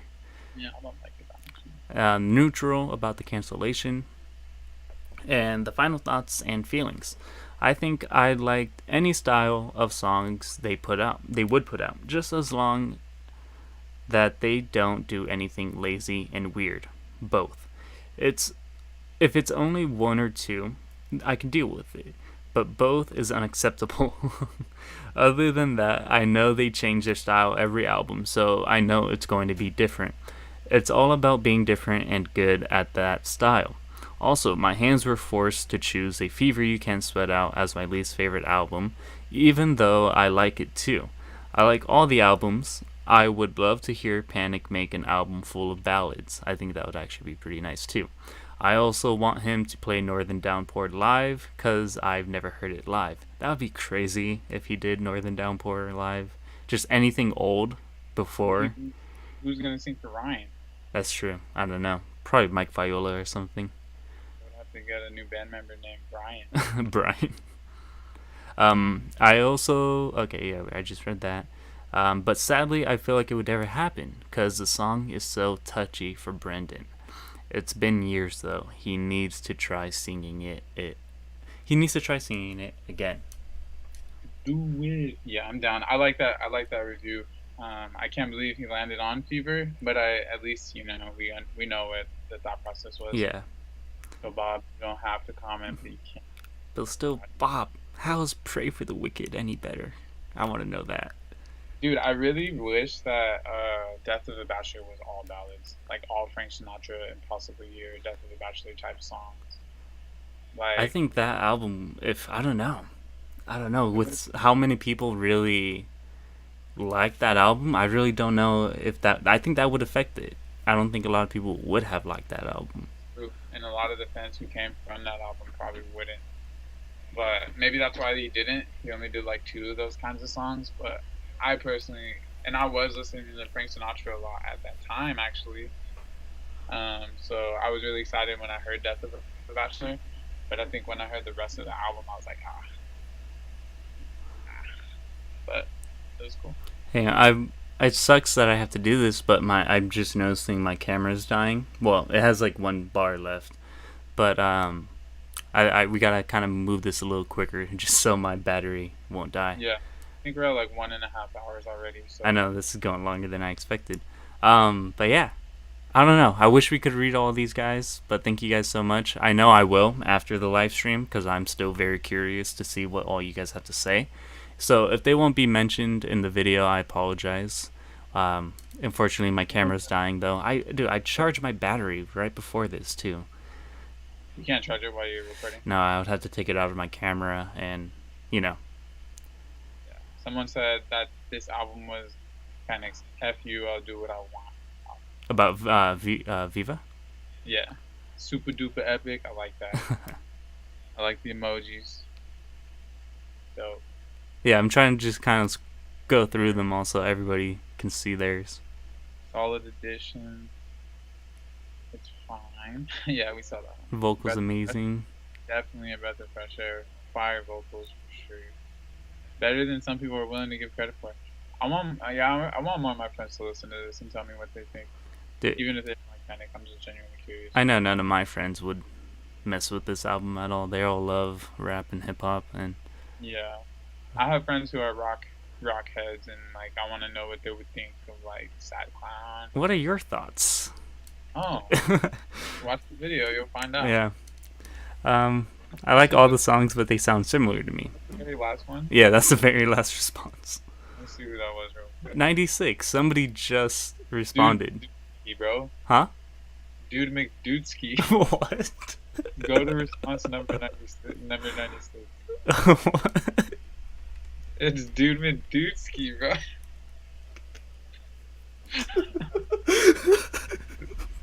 Dude McDudeski. You really want to know our thoughts? You gotta watch this. 15 to 20. Thanks, dude. It's classic. Oh my gosh. First ever album, Pray for the Wicked. Favorite album, Vices and Virtues. Dude McDudeski, man. McDudeski. Least favorite, dude. I love this guy already. I love this guy. Pray for the Wicked, least favorite. Love the new album. When Did I? Yeah, you got the classic. I mean, for that being the last response, it's very fitting. Wait, what are the other thoughts? I think that when the thing. Wait, what? I think when the thing does the thing, and that then it should, but could, so it will when it does, and then if it doesn't, then I don't know. Actually, my mom said to me that whenever she argues with my dad, she is gonna start saying "shut up" and go to bed to him. So there's that. What? Dude McDudeski with the juicy responses right here. Classic. Shut up and go to bed. That's like a huge. I feel like I understand that on such a deep spiritual level, which is part of the reason why I like the album so much. But yeah. Dude McDudeski brought tears to my eyes. Yeah, bringing solid energy. I wonder if he just saw like my Reddit post or something and just like I don't know, because we had 95 at the start of all this. Oh yeah. Yeah. Dang.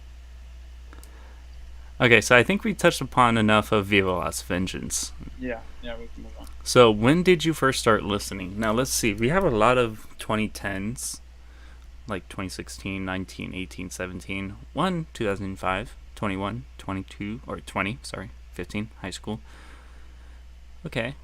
Yeah, we should just see the gist, like what we see the most of. Yeah. Vice's era. Last year, 2015. Vice's era. This year. Getting into them this year in April is interesting because that's before Viva Las Vengeance was announced. Yeah. I think around the time Death of Flashlight Radio, 2015. When I was a kid, when I was younger, 2017, 2015, 2016. Late in the game. Yeah, it's a lot of 2010s. Vices and Virtues? I mean, they had a lot of good promotion for that album. But I feel like it was after. I'm seeing a lot of like 2012. Sorry, excuse me. I'm seeing a lot of like 2012, 2013, like around the time Too Weird came out. Wait, was Vices and Virtues 2011? Yeah. Oh yeah, 2011. During the pandemic, somebody started listening. Probably some TikTok. In my tweens. Middle school, 2005. Yup. Were you in middle school? I was in 5th grade. Interesting. When did you? 2006. I was like maybe first grade. I was just reading the last one. No, I know, but I was answering it for Dude Majewski again. 2006. Yeah, I can't remember you listening to Panic that young. But you would remember it. Yeah. I don't remember specifically. because I don't remember your music taste at all at that age because you're so young. You know, I feel like I was just listening to whatever you were listening to back then, because you just had it on, and I was like always listening to music, obsessed. yeah. But yeah, so roughly I'm seeing a lot of like 2012, 2013, or maybe even above. Like early 2010s. Yeah. Maybe like a few from Vice's era, but This would have been interesting if we did a year response where it would have a pie chart. mm, Yeah, we didn't. But yeah, how did you discover YouTube, radio, friend's birthday? Don't remember. I write Sims. Emperor's New Clothes caught his eye, or their eye. Um, a friend, girlfriend, Track. radio, cousin, Fall Out Boy somehow. Well, I mean, Pete was always pushing them. So Pete Wentz, for those of you who don't know. He had Also, if you don't listen to old Fall Out Boy and you like old Panic, go listen to From Under the Pork Tree. Infinity on High is freaking great. I know I need to review those albums at one point. You need to listen to Take This to Your Grave still and tell me. I know I still do. That's real, like, pop punk. 9 of the Afternoon on Rock Band. I remember that. Spotify. Taylor Swift. Is it because of that song with Brendan? Song, that makes sense. It was decent. Tumblr. Party Rock. Oh, that one was funny. I remember reading that. Oh, yeah, yeah.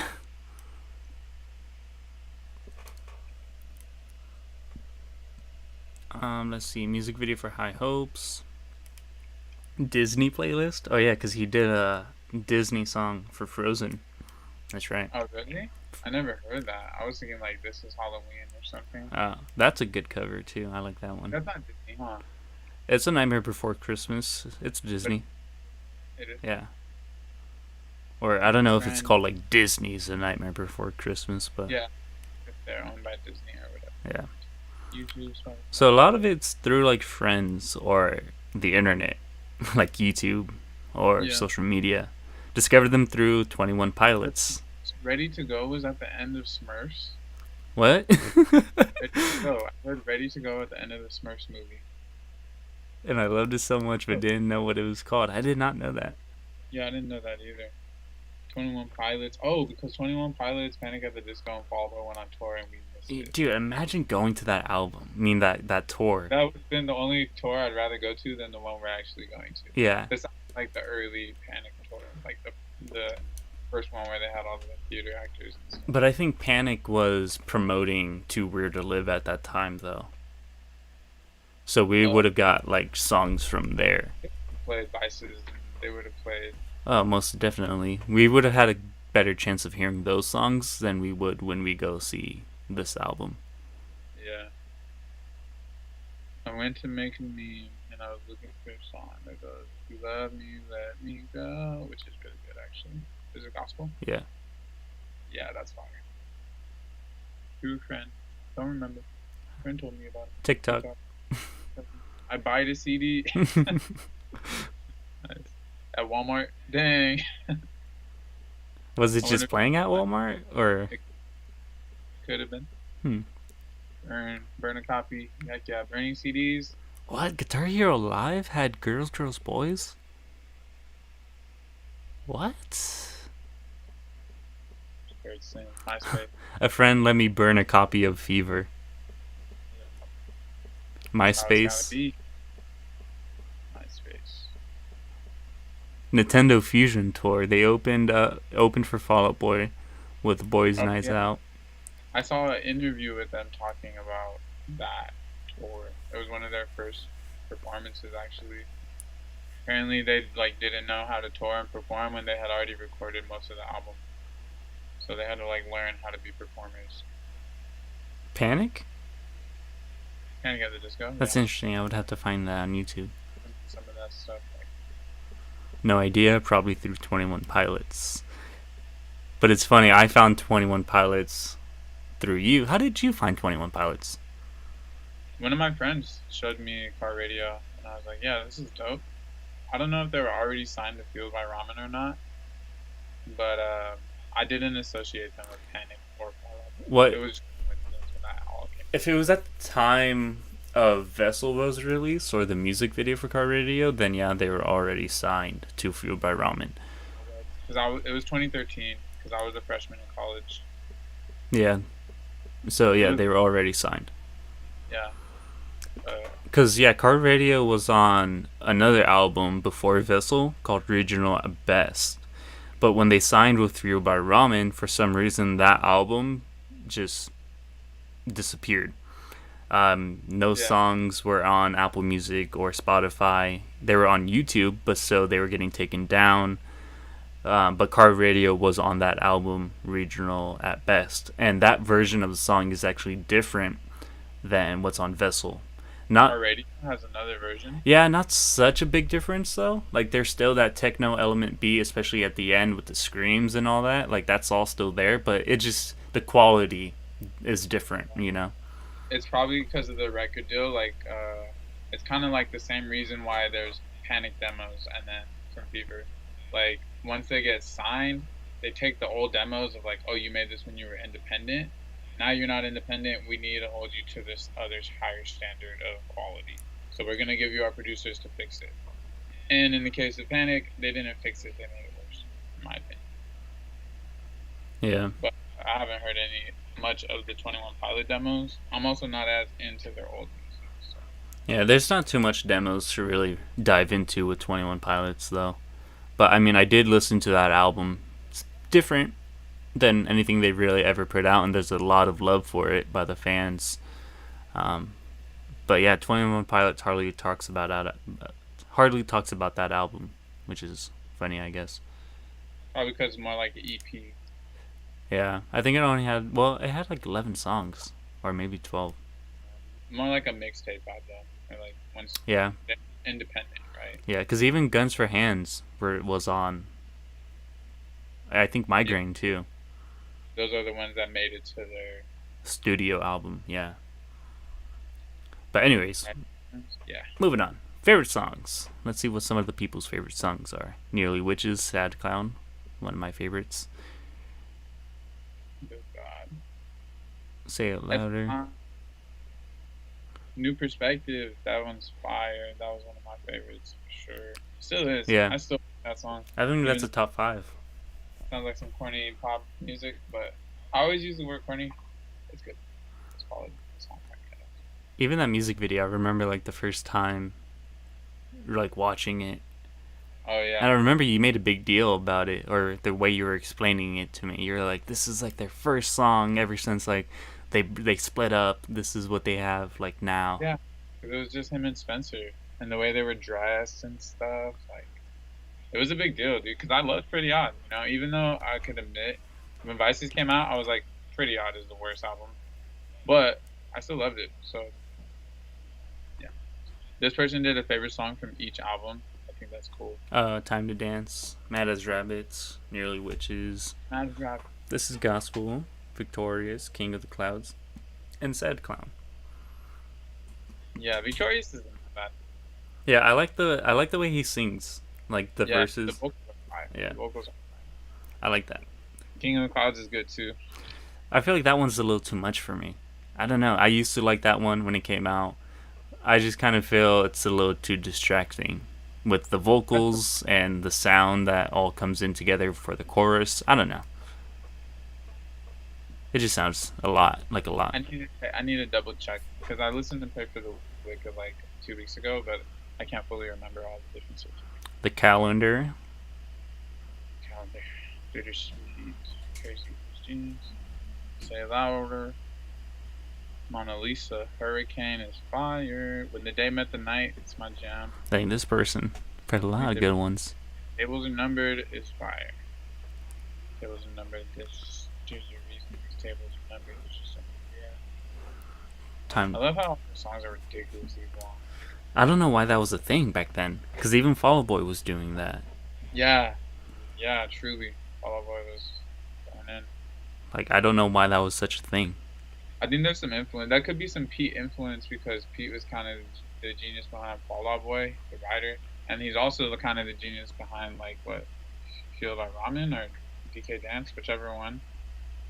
But he's like a main guy, so P Words, shout out. Northern Downpour. A lot of people like Northern Downpour down right here. Northern Downpour, Northern Downpour.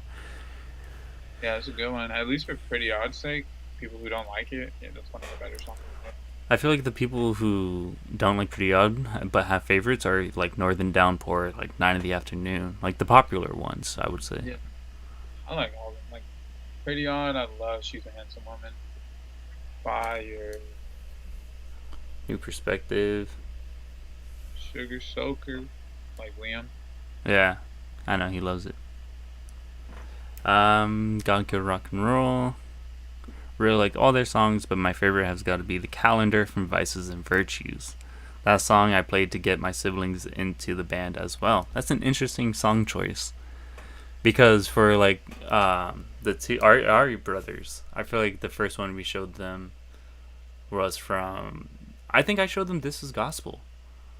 This Is Gospel. Emperor's New Clothes is what I remember Liam being like into. Yeah, I don't know if he was scared at first, but if anything, he started loving it, and he made mom play it all the time. yeah. And then Hallelujah, Victorious. I love that he's 9 and he accepted this new album. You know, he doesn't have that other, like, he doesn't have people's influences to really be like, oh, these people are hating it, I'm gonna like follow them. He kind of goes at it with his own perspective and his own thoughts on it. Years. Yeah, you know. The songs he chooses, you know, it's not filtered by anything other than like if he actually likes it or not. Yeah, because one of his favorites off the new album was Sugar Soaker, and I wasn't that big on it when it first came out, and I was like, I don't know. Rock, like country rock kind of vibe almost. So I think it's funny he liked that one too. Yeah. I don't know. I'm glad that he kind of accepted the album and likes it with, you know, without anybody telling him differently. He likes that song too, right? Yeah, he likes that one. I'm glad he likes it. He doesn't like the music video, even though I think the music video is a work of art. I think that's beautiful. Those emotions that he expresses at the end of that video, I think, are captured so well by him. Like, I feel that emotion when he's taking off his wig and his costume. I'm like, dude, I feel that. Truly. Yana just texted me, our sister, saying, I'm watching you. So, what up, Yana? What up, Junior? What's up, Jesus? Comment on the live stream. I know. I don't even know how many people are actually watching this. Oh, there are some comments. Are there? Oh, yeah. I think Liam and Aiden want a shout out at the end of the stream. Shout out Spidey Gamers if Liam didn't. Our brothers, Spidey Gamers. Check out their YouTube channel. There's, but yeah. Yeah, that is them. That's funny. Which is... Oh, Jesus is on. What's up, Jesus? Or is that Jesus? I don't know. He has Jimenez. I thought, I assumed. But no, somebody else. Pretty Odd is the best, they say. Pretty Odd. Maybe they saw when I was saying that I like Pretty Odd. 6 people, 7 people. Cool. Okay, I got distracted by... Yeah, keep going. Yeah. But, Gotta Go Rock and Roll. Yeah. I don't know. There's a lot of good songs out there. All of them. Now I want to know what some of their least favorite are. Because this is going to be controversial. Feels like Christmas? I never heard that. What? Feels Like Christmas? Yeah, I don't know. Lying is the most fun. That song is so good. Well, didn't we read a comment where it was like, it makes me uncomfortable? Yeah, I think I remember that too. She Had the World. I love that song. That's one of my favorites from Pretty Odd. Always is one of my favorites too. Yeah. Nails for Breakfast, Extra Snack. Go look up the demo. Sarah Smiles, When the Day Met the Night. Nails for Breakfast, Extra Snacks, and hasn't heard the demo, just go look up the demo. Seriously, like... I agree with those. It's the same song, but it just sounds better. A lot better. It's really different music. London Beacon Songs. Dang, I love that song. It's kind of hard, like the guitar. Maybe people don't like that hard rock sound. Ballad of Mona Lisa. I could see that people not. I love that one, dude. That's like an anthem. Anything off of Pretty Odd or Pray for the Wicked. Okay. Old Fashioned, Do It to Death, One of the Drunks, That song is good. Middle of a Vocal Breakup. Ground, Middle of a I Breakup. Have Friends in Holy Spaces. That's a good ass song. Crazy Equals Genius, I agree with that. Lying. Oh, yeah, see, because at the beginning it makes me a bit uncomfortable sometimes. And then song name, too. Yeah, I guess the song name, is kind of shamey, but it's a good song. Fall Out Boy is pretty bad with stuff like that too. Something About Maggie. Now, this was one of the songs I couldn't really get into at first either. But now I love this. This is like one of my go-tos right away. I love this song so much. Yeah, that's the one where it's like you gotta hit your boyfriend back or whatever. Yeah.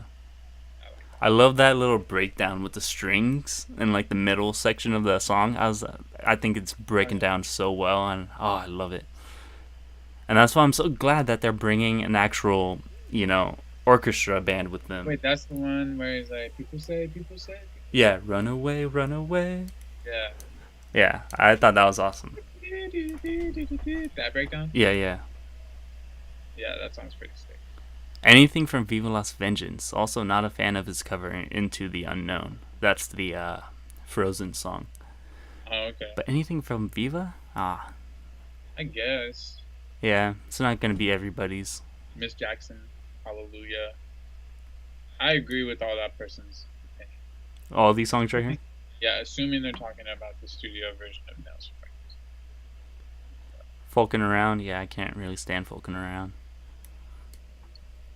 Let me go a little quicker. High Hopes, Silver Lining. Yeah, I agree. What is MOAB? Middle of a Breakup. Oh, yeah. Probably something from Pretty Odd. Dancing's Not a Crime, Far Too Young to Die, and Vegas Lights. See, those last two songs I really like. Not the biggest fan of some of the songs. Or Pretty Odd.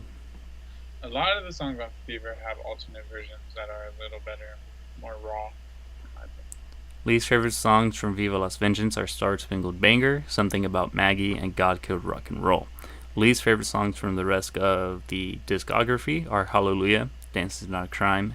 Most songs from Pretty Odd. Yeah. I don't think Pretty Odd is a bad album.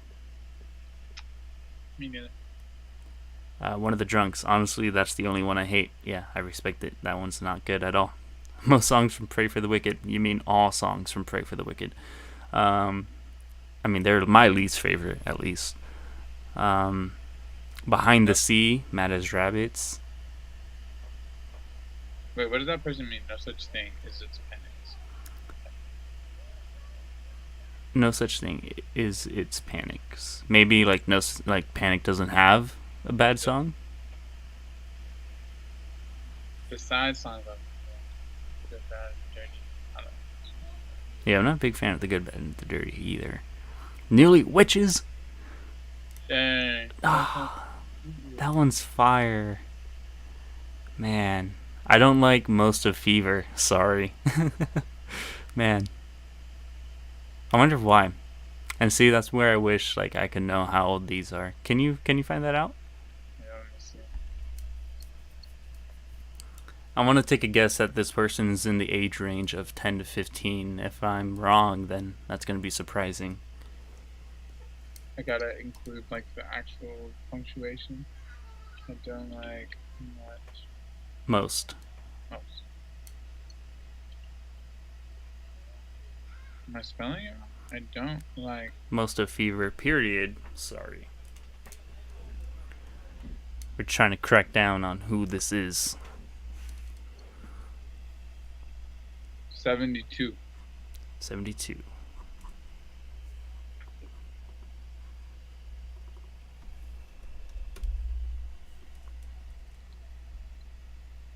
It's loading. Okay. Messy Puppy. Interesting. Messy 25 and up. 25 old. That's surprising. Okay, I totally thought it was going to be 10 to 15. Gender, non-binary. First album they've ever heard was The Fever You Can't Sweat Out. Favorite album is Death of a Bachelor. Least favorite is A Fever You Can't Sweat Out. Did you like the new album? Yes. I loved it. It was brave and honest and vulnerable. Started listening back in 2006. How did you discover Panic? Just heard Sins and went from there. What are your favorite songs? Victorious, Don't Let the Light Go Out, and Death of a Bachelor. What are your least favorite songs? I don't like most of Fever. Strongly disagree. I'm tired of the hate. Brendan did nothing that was not also done by other artists of his time, and he has repeatedly apologized and tried to do better. People just need to leave him and us alone. He's a human being with full life of his own, not a machine to make music, and he owes us nothing. I wonder what they meant by leave him and us alone. Like, Well, because I've also seen on like Twitter, which Twitter is honestly toxic. They really bash on the people who like Panic still and who really support them, and they just bash on them. And I'm like, dude, why are you bashing on somebody for liking music? Like, yeah, you might think this way or have your opinion, but why are you gonna like discourage somebody from having their own passions or their own stuff that they like? I don't know. I just don't really like that. yeah, that's the puppy. Okay, that's an interesting, valuable feedback right there. I was really surprised to know that they are older than 25 or 25 maybe. I honestly thought it was going to be somebody who was into 10 to 15, but no, they were there from the beginning. But interesting. So, yeah, like Death of a Bachelor. Yeah. So let's move on to, do we Do we think? wrap it up in 10 minutes? Keep it 2 hours. Yeah, yeah, yeah. It would be 2 hours right now. Tripping. All right, yeah. We only have a few more. We only have these two, and then yeah, that's everything. So it looks like 74.5% strongly disagree that Brendan should be canceled. 19 people, sorry, think that disagree. 5 are neutral, and 2 of them agree. I do want to look at the 2 people who do agree, if that's okay. 68. Like I said, I wish we had more people who did agree or strongly agree, because I want to know why. That's all I want to know. I'm not going to judge them whether they think differently than me or what. I just personally want to know why they think so. Yeah, let me see if they put any thoughts. But 68 is one of them.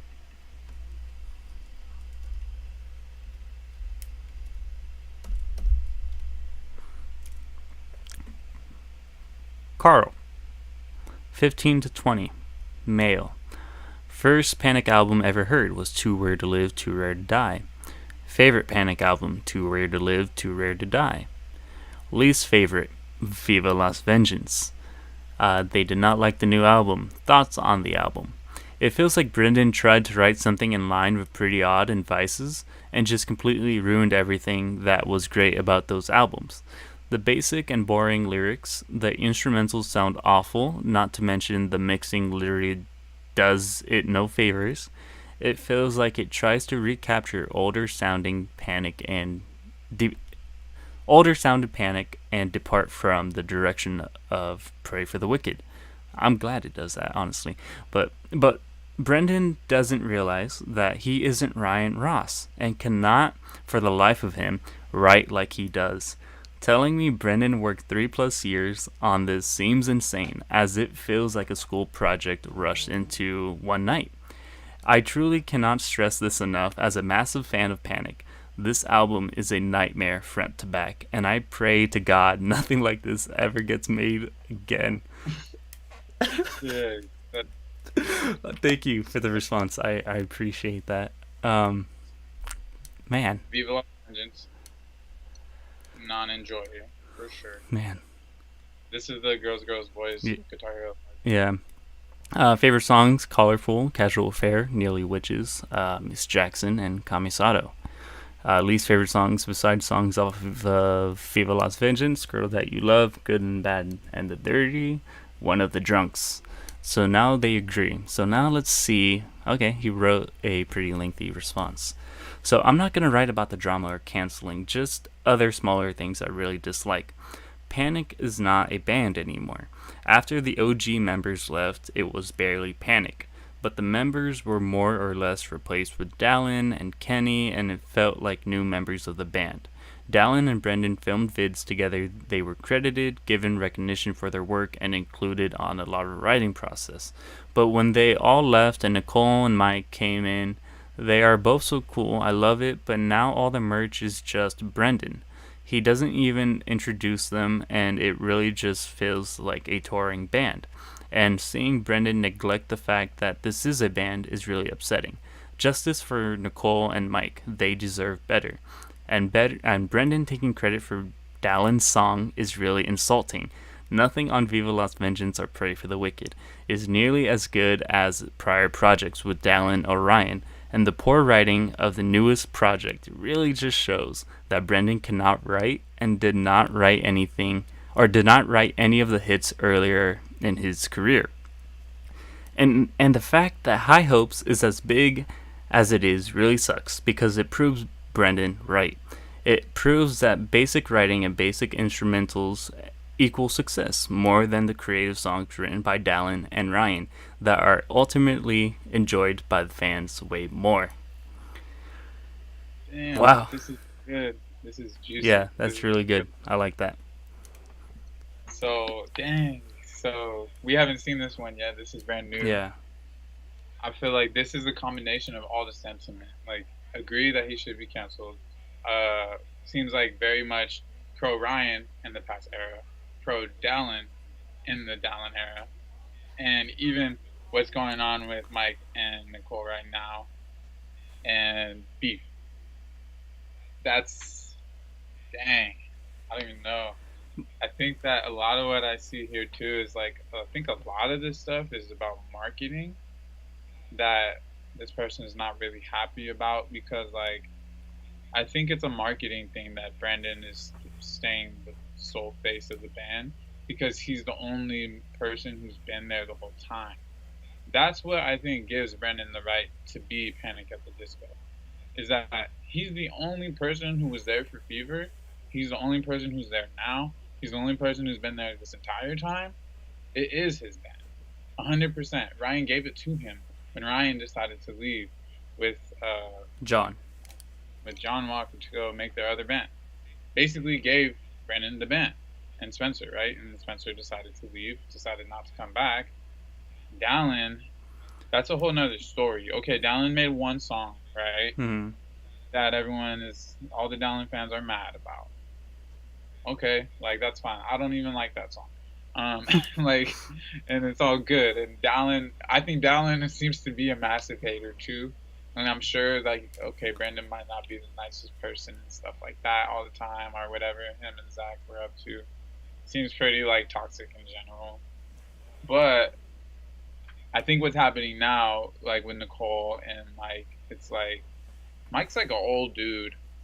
Like, I don't think he's trying to be in the band as much as, like, he's just cool with Brendan and they made this together. Okay, wait, hang on. I'm not sure if there are two Mikes. I know there's Mike Viola, but I'm not sure because the guitarist who is on tour, I'm not sure if his name is Mike as well. I mean, it could be. I think I have seen it. Like, his name might be like Mike C, Mike Kerrigan or something. I don't know. But even if, though, he didn't write any of the music, Mike Viola actually wrote music on the album. Yeah. With not this other guy. And Nicole, she's just a bassist. Yeah, she didn't write or produce anything either. You know, and I'm sure she's cool, but it's like, and I'm sure if they really wanted to be part of the band, like maybe they would. But here's the thing: I don't think even Dallin was officially part of the band. I mean, he might be. I haven't checked Wikipedia and see if he's included on the past members, but I remember because he's the guy, like I said, in Vices and Virtues, the album cover, he's that guy standing in the back. You know, yeah. And at that time, he was only signed on as a touring member. He wasn't an official member of the band. It's the same thing with Mike and Nicole. On the Wikipedia, I think he is listed as an official member. I think he became an official member when Too Weird came on, or when that album was produced. I think that's when he became an official member, but then again, the conflicts with writing and all of that. But still, I think Brendan is a better songwriter than Dallin. Because Girls, Girls, Boys wasn't even that amazing of a song. think the other Mike is Mike Naran. Oh, whatever. Yeah. Naran. Uh, yeah. But yeah, no, without a doubt. Like, and I know Dallin has a band. I listened to only like one or two of their songs, like IDK. What is it? I don't know how, but Something. I don't know how, but we're here now, or whatever. I don't know. yeah. I just Oh, don't I don't think know how, but they found us. That's what it is. there's like, oh yeah, there's like, I see the lane that they're in. It's not even close to Panic at the Disco.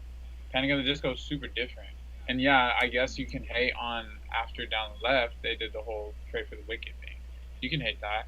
But it's still Brendan at the end of the day. Like, and it was always going to be Brendan at the end of the day. And like, I don't think anyone else can come into the picture and start claiming anything except for Ryan. But Ryan doesn't even care anymore. Like, I just genuinely think Ryan doesn't care, and Ryan knows that he gets the kudos for Fever because that's like his masterpiece, right? Mm-hmm. But I don't think that Fever could have ever been what it was without Brendan's vocals. Even if Ryan could hit the notes, it's not going to be like as good. I agree. But like, yeah, I guess though, if all that stuff puts you off to Brendan so much and you don't like the new music, then this is all like valid, you know, like. And I don't fully know if like Brendan took full credit for that song, right? Who really wrote it? I don't know because it seems like a lot of the anti-Brendan stuff in the Dallin situation is coming directly from Dallin and like what Breezy, his girlfriend or whatever, His wife, yeah. wife, and it's like okay, that's like bias right there. Like where's the actual fact of it? Because I don't think Brendan is out here like so anti-Dallin as much as Dallin's out here anti-Brendan. Yeah, not Dallin, sorry. Brendan has come out and, like, supported Dallin and his new band. But then we over here got Dallin, 41 years old, crossing out Panic at the Disco's names at the record store. Like, He's still heated. Yeah. Because the thing is, he'll never reach that level of success. He never would have even gotten close. He probably wouldn't even be as popular now as he never was a part of Panic at the Disco. exactly. So it's like, bro, like you're getting your career boosted because you're joining this band that's really big. Don't be mad that you couldn't take over the band when Brendan is always the band. And that's the thing. If people are like, oh, it's not the same. Ryan's gone. The whole rest of the band. It's just the Brendan Urie solo show. And it's like, dude, but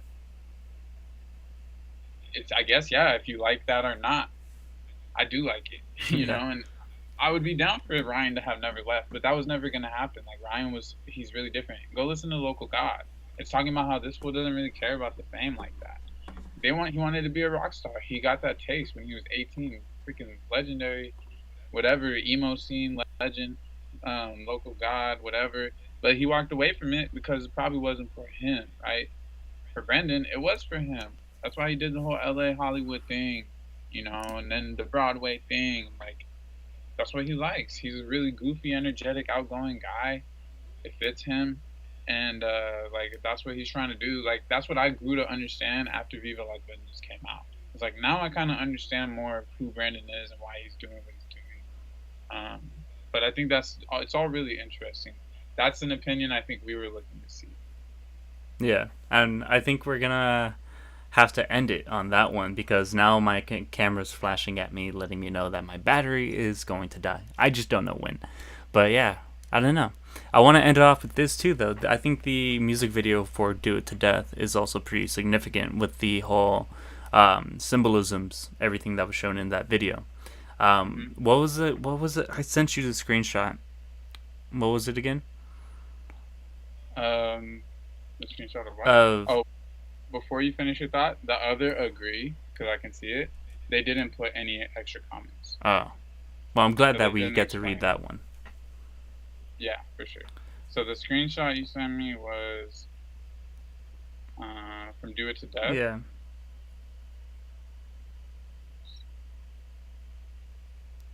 Dang, that was fun. Anyways, but it's about that guy pushing the boulder. Sisyphus. Yeah, Sisyphus. Thank you.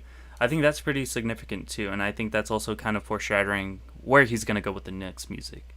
Because at the end of that video, we see him struggling to push the piano back up, but then it keeps falling, and then it broke. And then he's just picking up the pieces. Yeah, you're showing it right there. Or at least you were.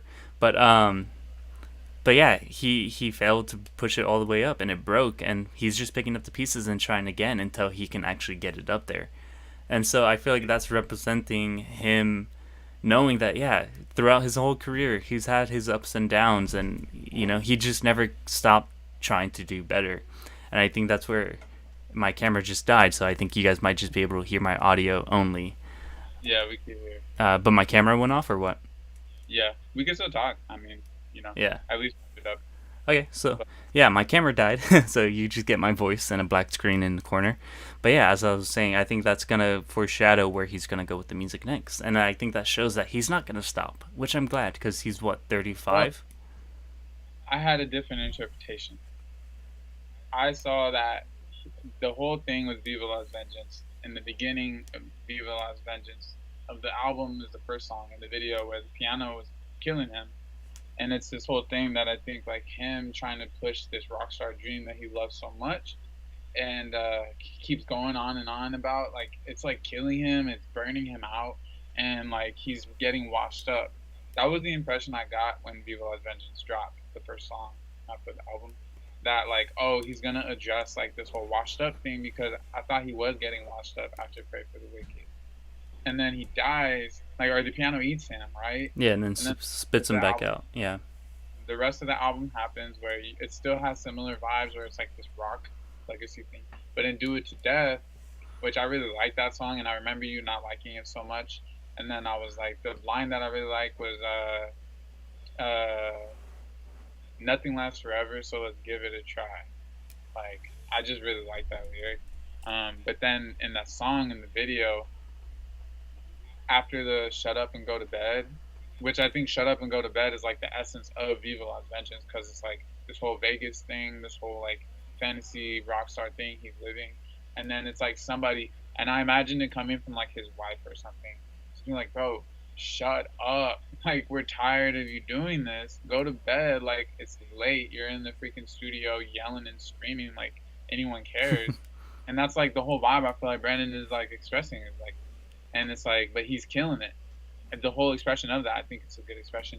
But at the end, it's like I saw him like he's trying to push his piano to heaven with him, but it's so heavy and stuff that he can't. Like, that's what I thought, because he died, right? And I'm like, he's trying to That's true. take He his did piano. die. He's trying to take his piano with him to heaven. He's trying to take it to the afterlife. Like, he can't stop. Even "Shut Up and Go to Bed." Like, bro, you won't fucking stop. Sorry, I keep cutting. But it's like, bro, like, he's trying to take it with him to the afterlife, and that's same thing you said. Like, I don't think he's gonna stop. I don't think he can stop.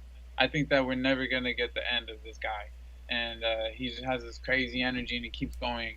And you either love him or you hate him. Obviously, that's the whole essence of this. But I like to see it, and after this album came out, I was like, I'm glad I was here for this ride.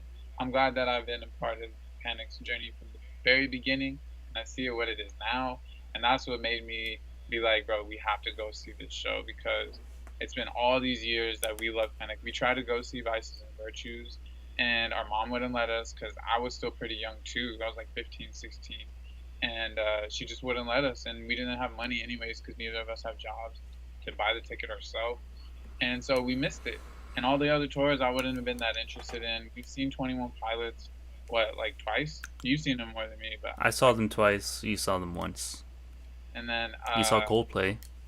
yeah, we saw Kendrick. Coldplay, and we've seen a lot of good artists together, but never Panic, which is like one of the main ones for us. And now we just got tickets. We're about to see them next month. I'm so stoked. It's the perfect tour. But that was really my interpretation of Do It to Death at the end. Hmm.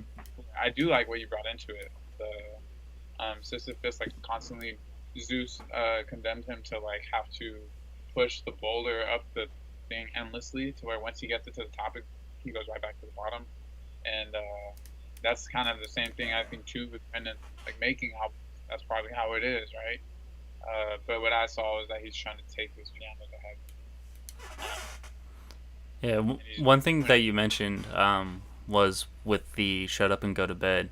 The way I saw fans interpret that was that's him talking to the haters.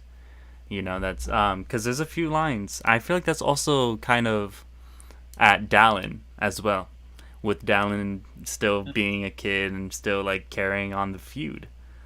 I feel like that's at him, because even in the song he talks about how somebody stole my favorite song. Yes, it really hurt. you know. And so I feel like that was also towards Dallin. But even throughout the song, I'm trying to pull up the lyrics on my phone. Um, but there's a line, if I can find it. Oh, hang on, got it. Or is it this song? Because he was like, oh, no, it was something about Maggie, where he was like, I love the Doomsday Scrollers. Oh yeah. You know, and I was like, even at that, I feel like he's talking about the fans who are just trying to shut him up, have him go to bed. Next thing he says, "I love the Doomsday Scrollers. They're gonna do the job or something like that." What is it? I don't know, my phone just froze. See if I can. God bless the Doomsday Scrollers. Doing all the work. Thank you for doing all the work. Yeah. Yeah. And so I feel like even the fans have said, or maybe even tweeted out, like, shut up and go to bed. Like, shut up and go to bed, Brendan. Yeah. You know? You reminded me of the meme where somebody posted on Twitter, like, Pete Wentz really needs to take the battery out of Brandon right now because we're tired. Like, and that's the whole thing. Shut up and go to bed. It's like they made that tweet after the album came out, and it's like, bro, if you listen to the album, that's what Brendan is saying. You know, like this whole thing is about him like being like this artist who is like this artist, but like not like at the same time. Like, I think it is like in the way that it's vulnerable. He's critiquing himself in a lot of ways through the album, and he's putting himself in the spotlight to be critiqued, like intentionally with the album. So when people have that response, it's like you missed the point of the album. That's what I think. I'm like, you missed the point because he almost is addressing that himself the whole time. And so go ahead and hate from your distance, but like it's cooler. It's cool over here. I think like listening to this album and understanding it. It's done a lot for me in a weird way, where it's taking me back in time. And I guess it wouldn't be like that if I didn't have such a history with Panic. But it's given me a lot of inspiration and insight. And I'm really looking forward to the show and whatever else he could possibly make in the future. Because I think he's not going to do another Pray for the Wicked stunt. He already did it. He would have did it right now if he really wanted to and if it was all about the money for him. I'm sure he made enough money off of High Hope's freaking 1 point whatever billion streams, you know? Yeah. So he's chilling. And now he can just kind of be free. And if it's his last album with Fueled by Ramen, if he doesn't re-sign with them, I wonder what the heck he's going to do. I don't think we're seeing the last one. Yeah. It's funny that you brought up the show because one of the comments says right here, current set list is bad. The whole album isn't worth playing every single night. I beg to differ. But that's not the first time I heard how bad the set list is, though. I've heard even from people who are going to the shows. Yeah, like I've seen people post on Reddit. I never looked at it because I want it to be a surprise for when we go. But I've seen people complain about the set list and say how bad it is, and that makes me curious. What songs are on there? I assume he's gonna do every song off of the album. I assume. But you see how diverse the fans are. Like he's not gonna be able to please everybody. Yeah. So there's gonna be a lot of people who feel that way. That could be us too. Like maybe.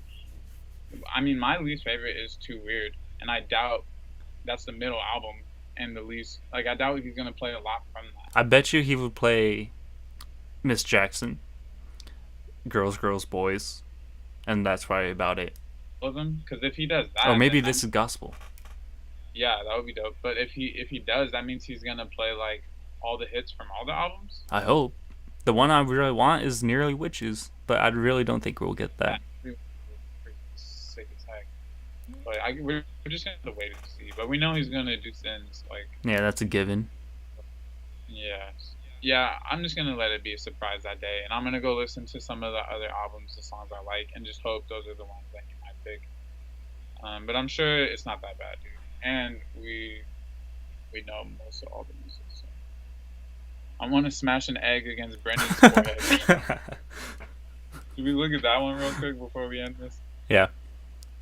I'm just curious. For those wondering why am I a little black box in the bottom left corner, that's because my camera died. So all you guys can see is my voice, or hear is my voice. I'm the star now. It's my show. Yep. 84. Yeah, I've been thinking of making a YouTube channel called The Man That Reviews, The Man That Reviews Everything. Just reviewing all of Diego's videos. Ellery, 84. You said right? 84, yeah, Okay. I think so. So Ellery, I hope I said his name right. Age 10 to 15. Favorite or first Panic album, Death of a Bachelor. Favorite, Fever You Can't Sweat Out. Interesting from that age range. That's cool. Least favorite, Vices and Virtues. Okay, now here we have a problem, Ellery. Because I was in that age range when Vices came out, man, and I loved it. I loved it, but of course, different times, different age. So, do you like new album? Yes. I like the chorus. Of the song? Perhaps. Yeah. 2018. No Idea, probably through 21 Pilots. Okay. Death of a Bachelor, LA Devotee, Golden Days, Kamisato, Northern Downpour. Strongly disagree. Oh, I want to smash them. Classic. Alright, Cool. cool. Thanks, But yeah, I think we covered everything, huh? I think, Yeah, I mean, all the key points, like, and I think the feelings we had to share too, we pretty much said everything. Um, no, I mean, we could go on forever. yeah. We've already had so many hours of conversation about this. That's why I was like, I'm just gonna make this form and see what happens. Hoping that we got at least like 20 to 30 responses, so we have something to talk about. But 96, that's pretty solid. That's pretty cool. Yeah. So Thank I hope you. a lot of people are able to come and watch this, even after we stream it. I know. I hope so too. I know we got like a few right now. I know we have about maybe 5 or 6. So thank you to everyone who's watching, and thank you to everyone who participated in this survey. It means a lot to both of us. And I definitely was not expecting around 100 responses, but that's awesome. I'm glad you guys participated and made your guys' voices heard, because that was the main thing. We wanted to make sure that the fans had an opportunity to express their opinions and their feelings towards the band, because I know this band is loved by the fans. You know, I know the fans like hold this band really close and near their heart, like I do, and so it means a lot. And I appreciate everyone who participated.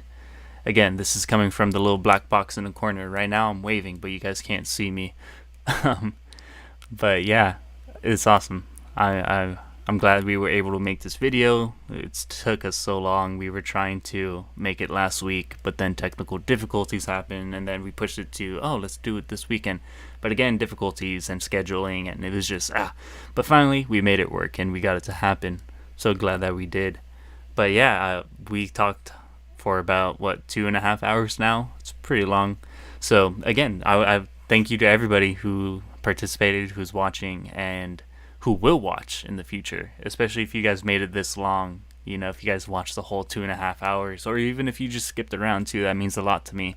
It definitely helps out my channel a lot. And this will probably be the last video I really make on Panic at the Disco for, who knows how long. Maybe I know I talked about it in one of my other videos. I might do like a little review of the concert when we go see it next month, but I don't know. Still debating on that. I know for sure I will record a few videos, so I might share those. But until then, I guess the future is uncertain with Panic at the Disco. All we have right now is to listen to their albums, listen to what they gave us, and appreciate it for what we have. Like, even the worst ones. Pray for the Wicked. I don't know how many times I can say that.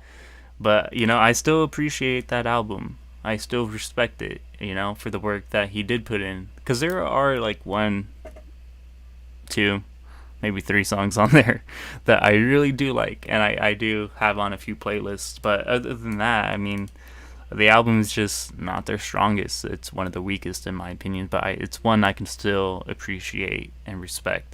I respect all of the albums that Brendan and Panic at the Disco have ever put out. This band, man, has done a lot to both of us. They mean a lot. And like you said earlier, I'm just so glad we're finally getting to go see one of our favorite bands ever. And especially with this album, Viva Las Vengeance. Such a great album. And in our opinions, I know a lot of people feel differently about it, but yeah, so excited, so glad. And again, I'm rambling. I tend to ramble from time to time, and just I can get lost in it, and I can talk for hours. But yeah, I don't know if you want to say any final words, David, before we sign off here. Yeah, just thanks Diego for having me. I'm glad I finally been on your YouTube channel, the number one and only guest now. And thanks to everyone who filled out the survey. Definitely glad that I decided to make it. Just put it out there and see what happens. And I'm excited to see, hopefully a lot more people watch this and have things to say about it. I'll be like happy to read from a distance, like if you guys respond anything to what I said, but I know Diego's used to that all the time. But it's cool. It's super fun. You guys need to definitely subscribe to his channel below and keep following his videos because I watch them all and they're super good. And it's cool. It's just really awesome to have a brother who does this, and then we can bond and share it on the channel. So thank you, Diego. Yeah, thank you. Thank you for helping me make this and coming along and taking time out of your day to talk some Panic. I know we do this a lot. Do it anyways. Yeah. This guy literally calls me at midnight and be like, bro, I just finished listening to an album. I need to call you. Hey, it's important stuff. Yeah. No, it really is. And you have a lot of good things to say. And it brings a lot of insight, on my perspective. And it makes me realize a lot about the music. And it makes me appreciate it more because I get to see it how you take it in. I was like, man. So that's awesome. That's awesome. Big and final thank you to Panic at the Disco. We wouldn't be here without them. Oh, yeah. But yeah. Cool. But yeah, I think that's going to do it, guys. I don't even know what I was going to say right there. I think that's going to do it, everybody. Thank you guys so much for tuning into our live stream and sticking with us to the end. Now, don't forget to hit that like and subscribe button already, if you guys haven't already, I meant. I guess for some of the upcoming videos, I guess you guys can expect will be a few more album reviews, but not from Panic. It's going to be venturing out, doing a little bit more other artists like Steve Lacy. He just dropped an album, Gemini Rights, a few months ago, and I've been waiting to review that album. I actually recorded a video for it, but I just haven't put it out there because I got a little too personal than I wanted to with it, and I just kind of held on to it, but I might reshoot it and get a little less personal, but give you guys my official thoughts on that album. So you can expect that coming out along with a few other albums, like from Omar Apollo, Coldplay. I got a few lined up. But most importantly, I'm going to get back to my movie videos. That's how my channel started, reviewing movies, talking about movie news. So I'm excited to get back to that. But it was fun doing this whole little Panic at the Disco series for like the past month. I know that's all my channel has really been lately. And yeah, I'm just looking forward to getting back to all my other videos I have planned. So stick around for those. Make sure, like I said, you guys are subscribed and liking the videos. It helps out my channel greatly. But I think that's going to do it for the live stream. Thank you to everybody who participated. Thank you, David, for joining and helping out. Really appreciate it. Again, I'm the little black box in the corner for those of you who are wondering who this voice is talking. But if you guys are subscribed, know who I am. You guys know my voice. So, yeah. But yeah, I'm going to end it now. So, thank you guys. Thank you, everybody. My name's TNTRE, also known as the man that reviews everything, also known as Diego. I hope you guys have a great day today. Stay safe, spread the love wherever you are, and just stay safe. Be positive. Go listen to some Panic at the Disco.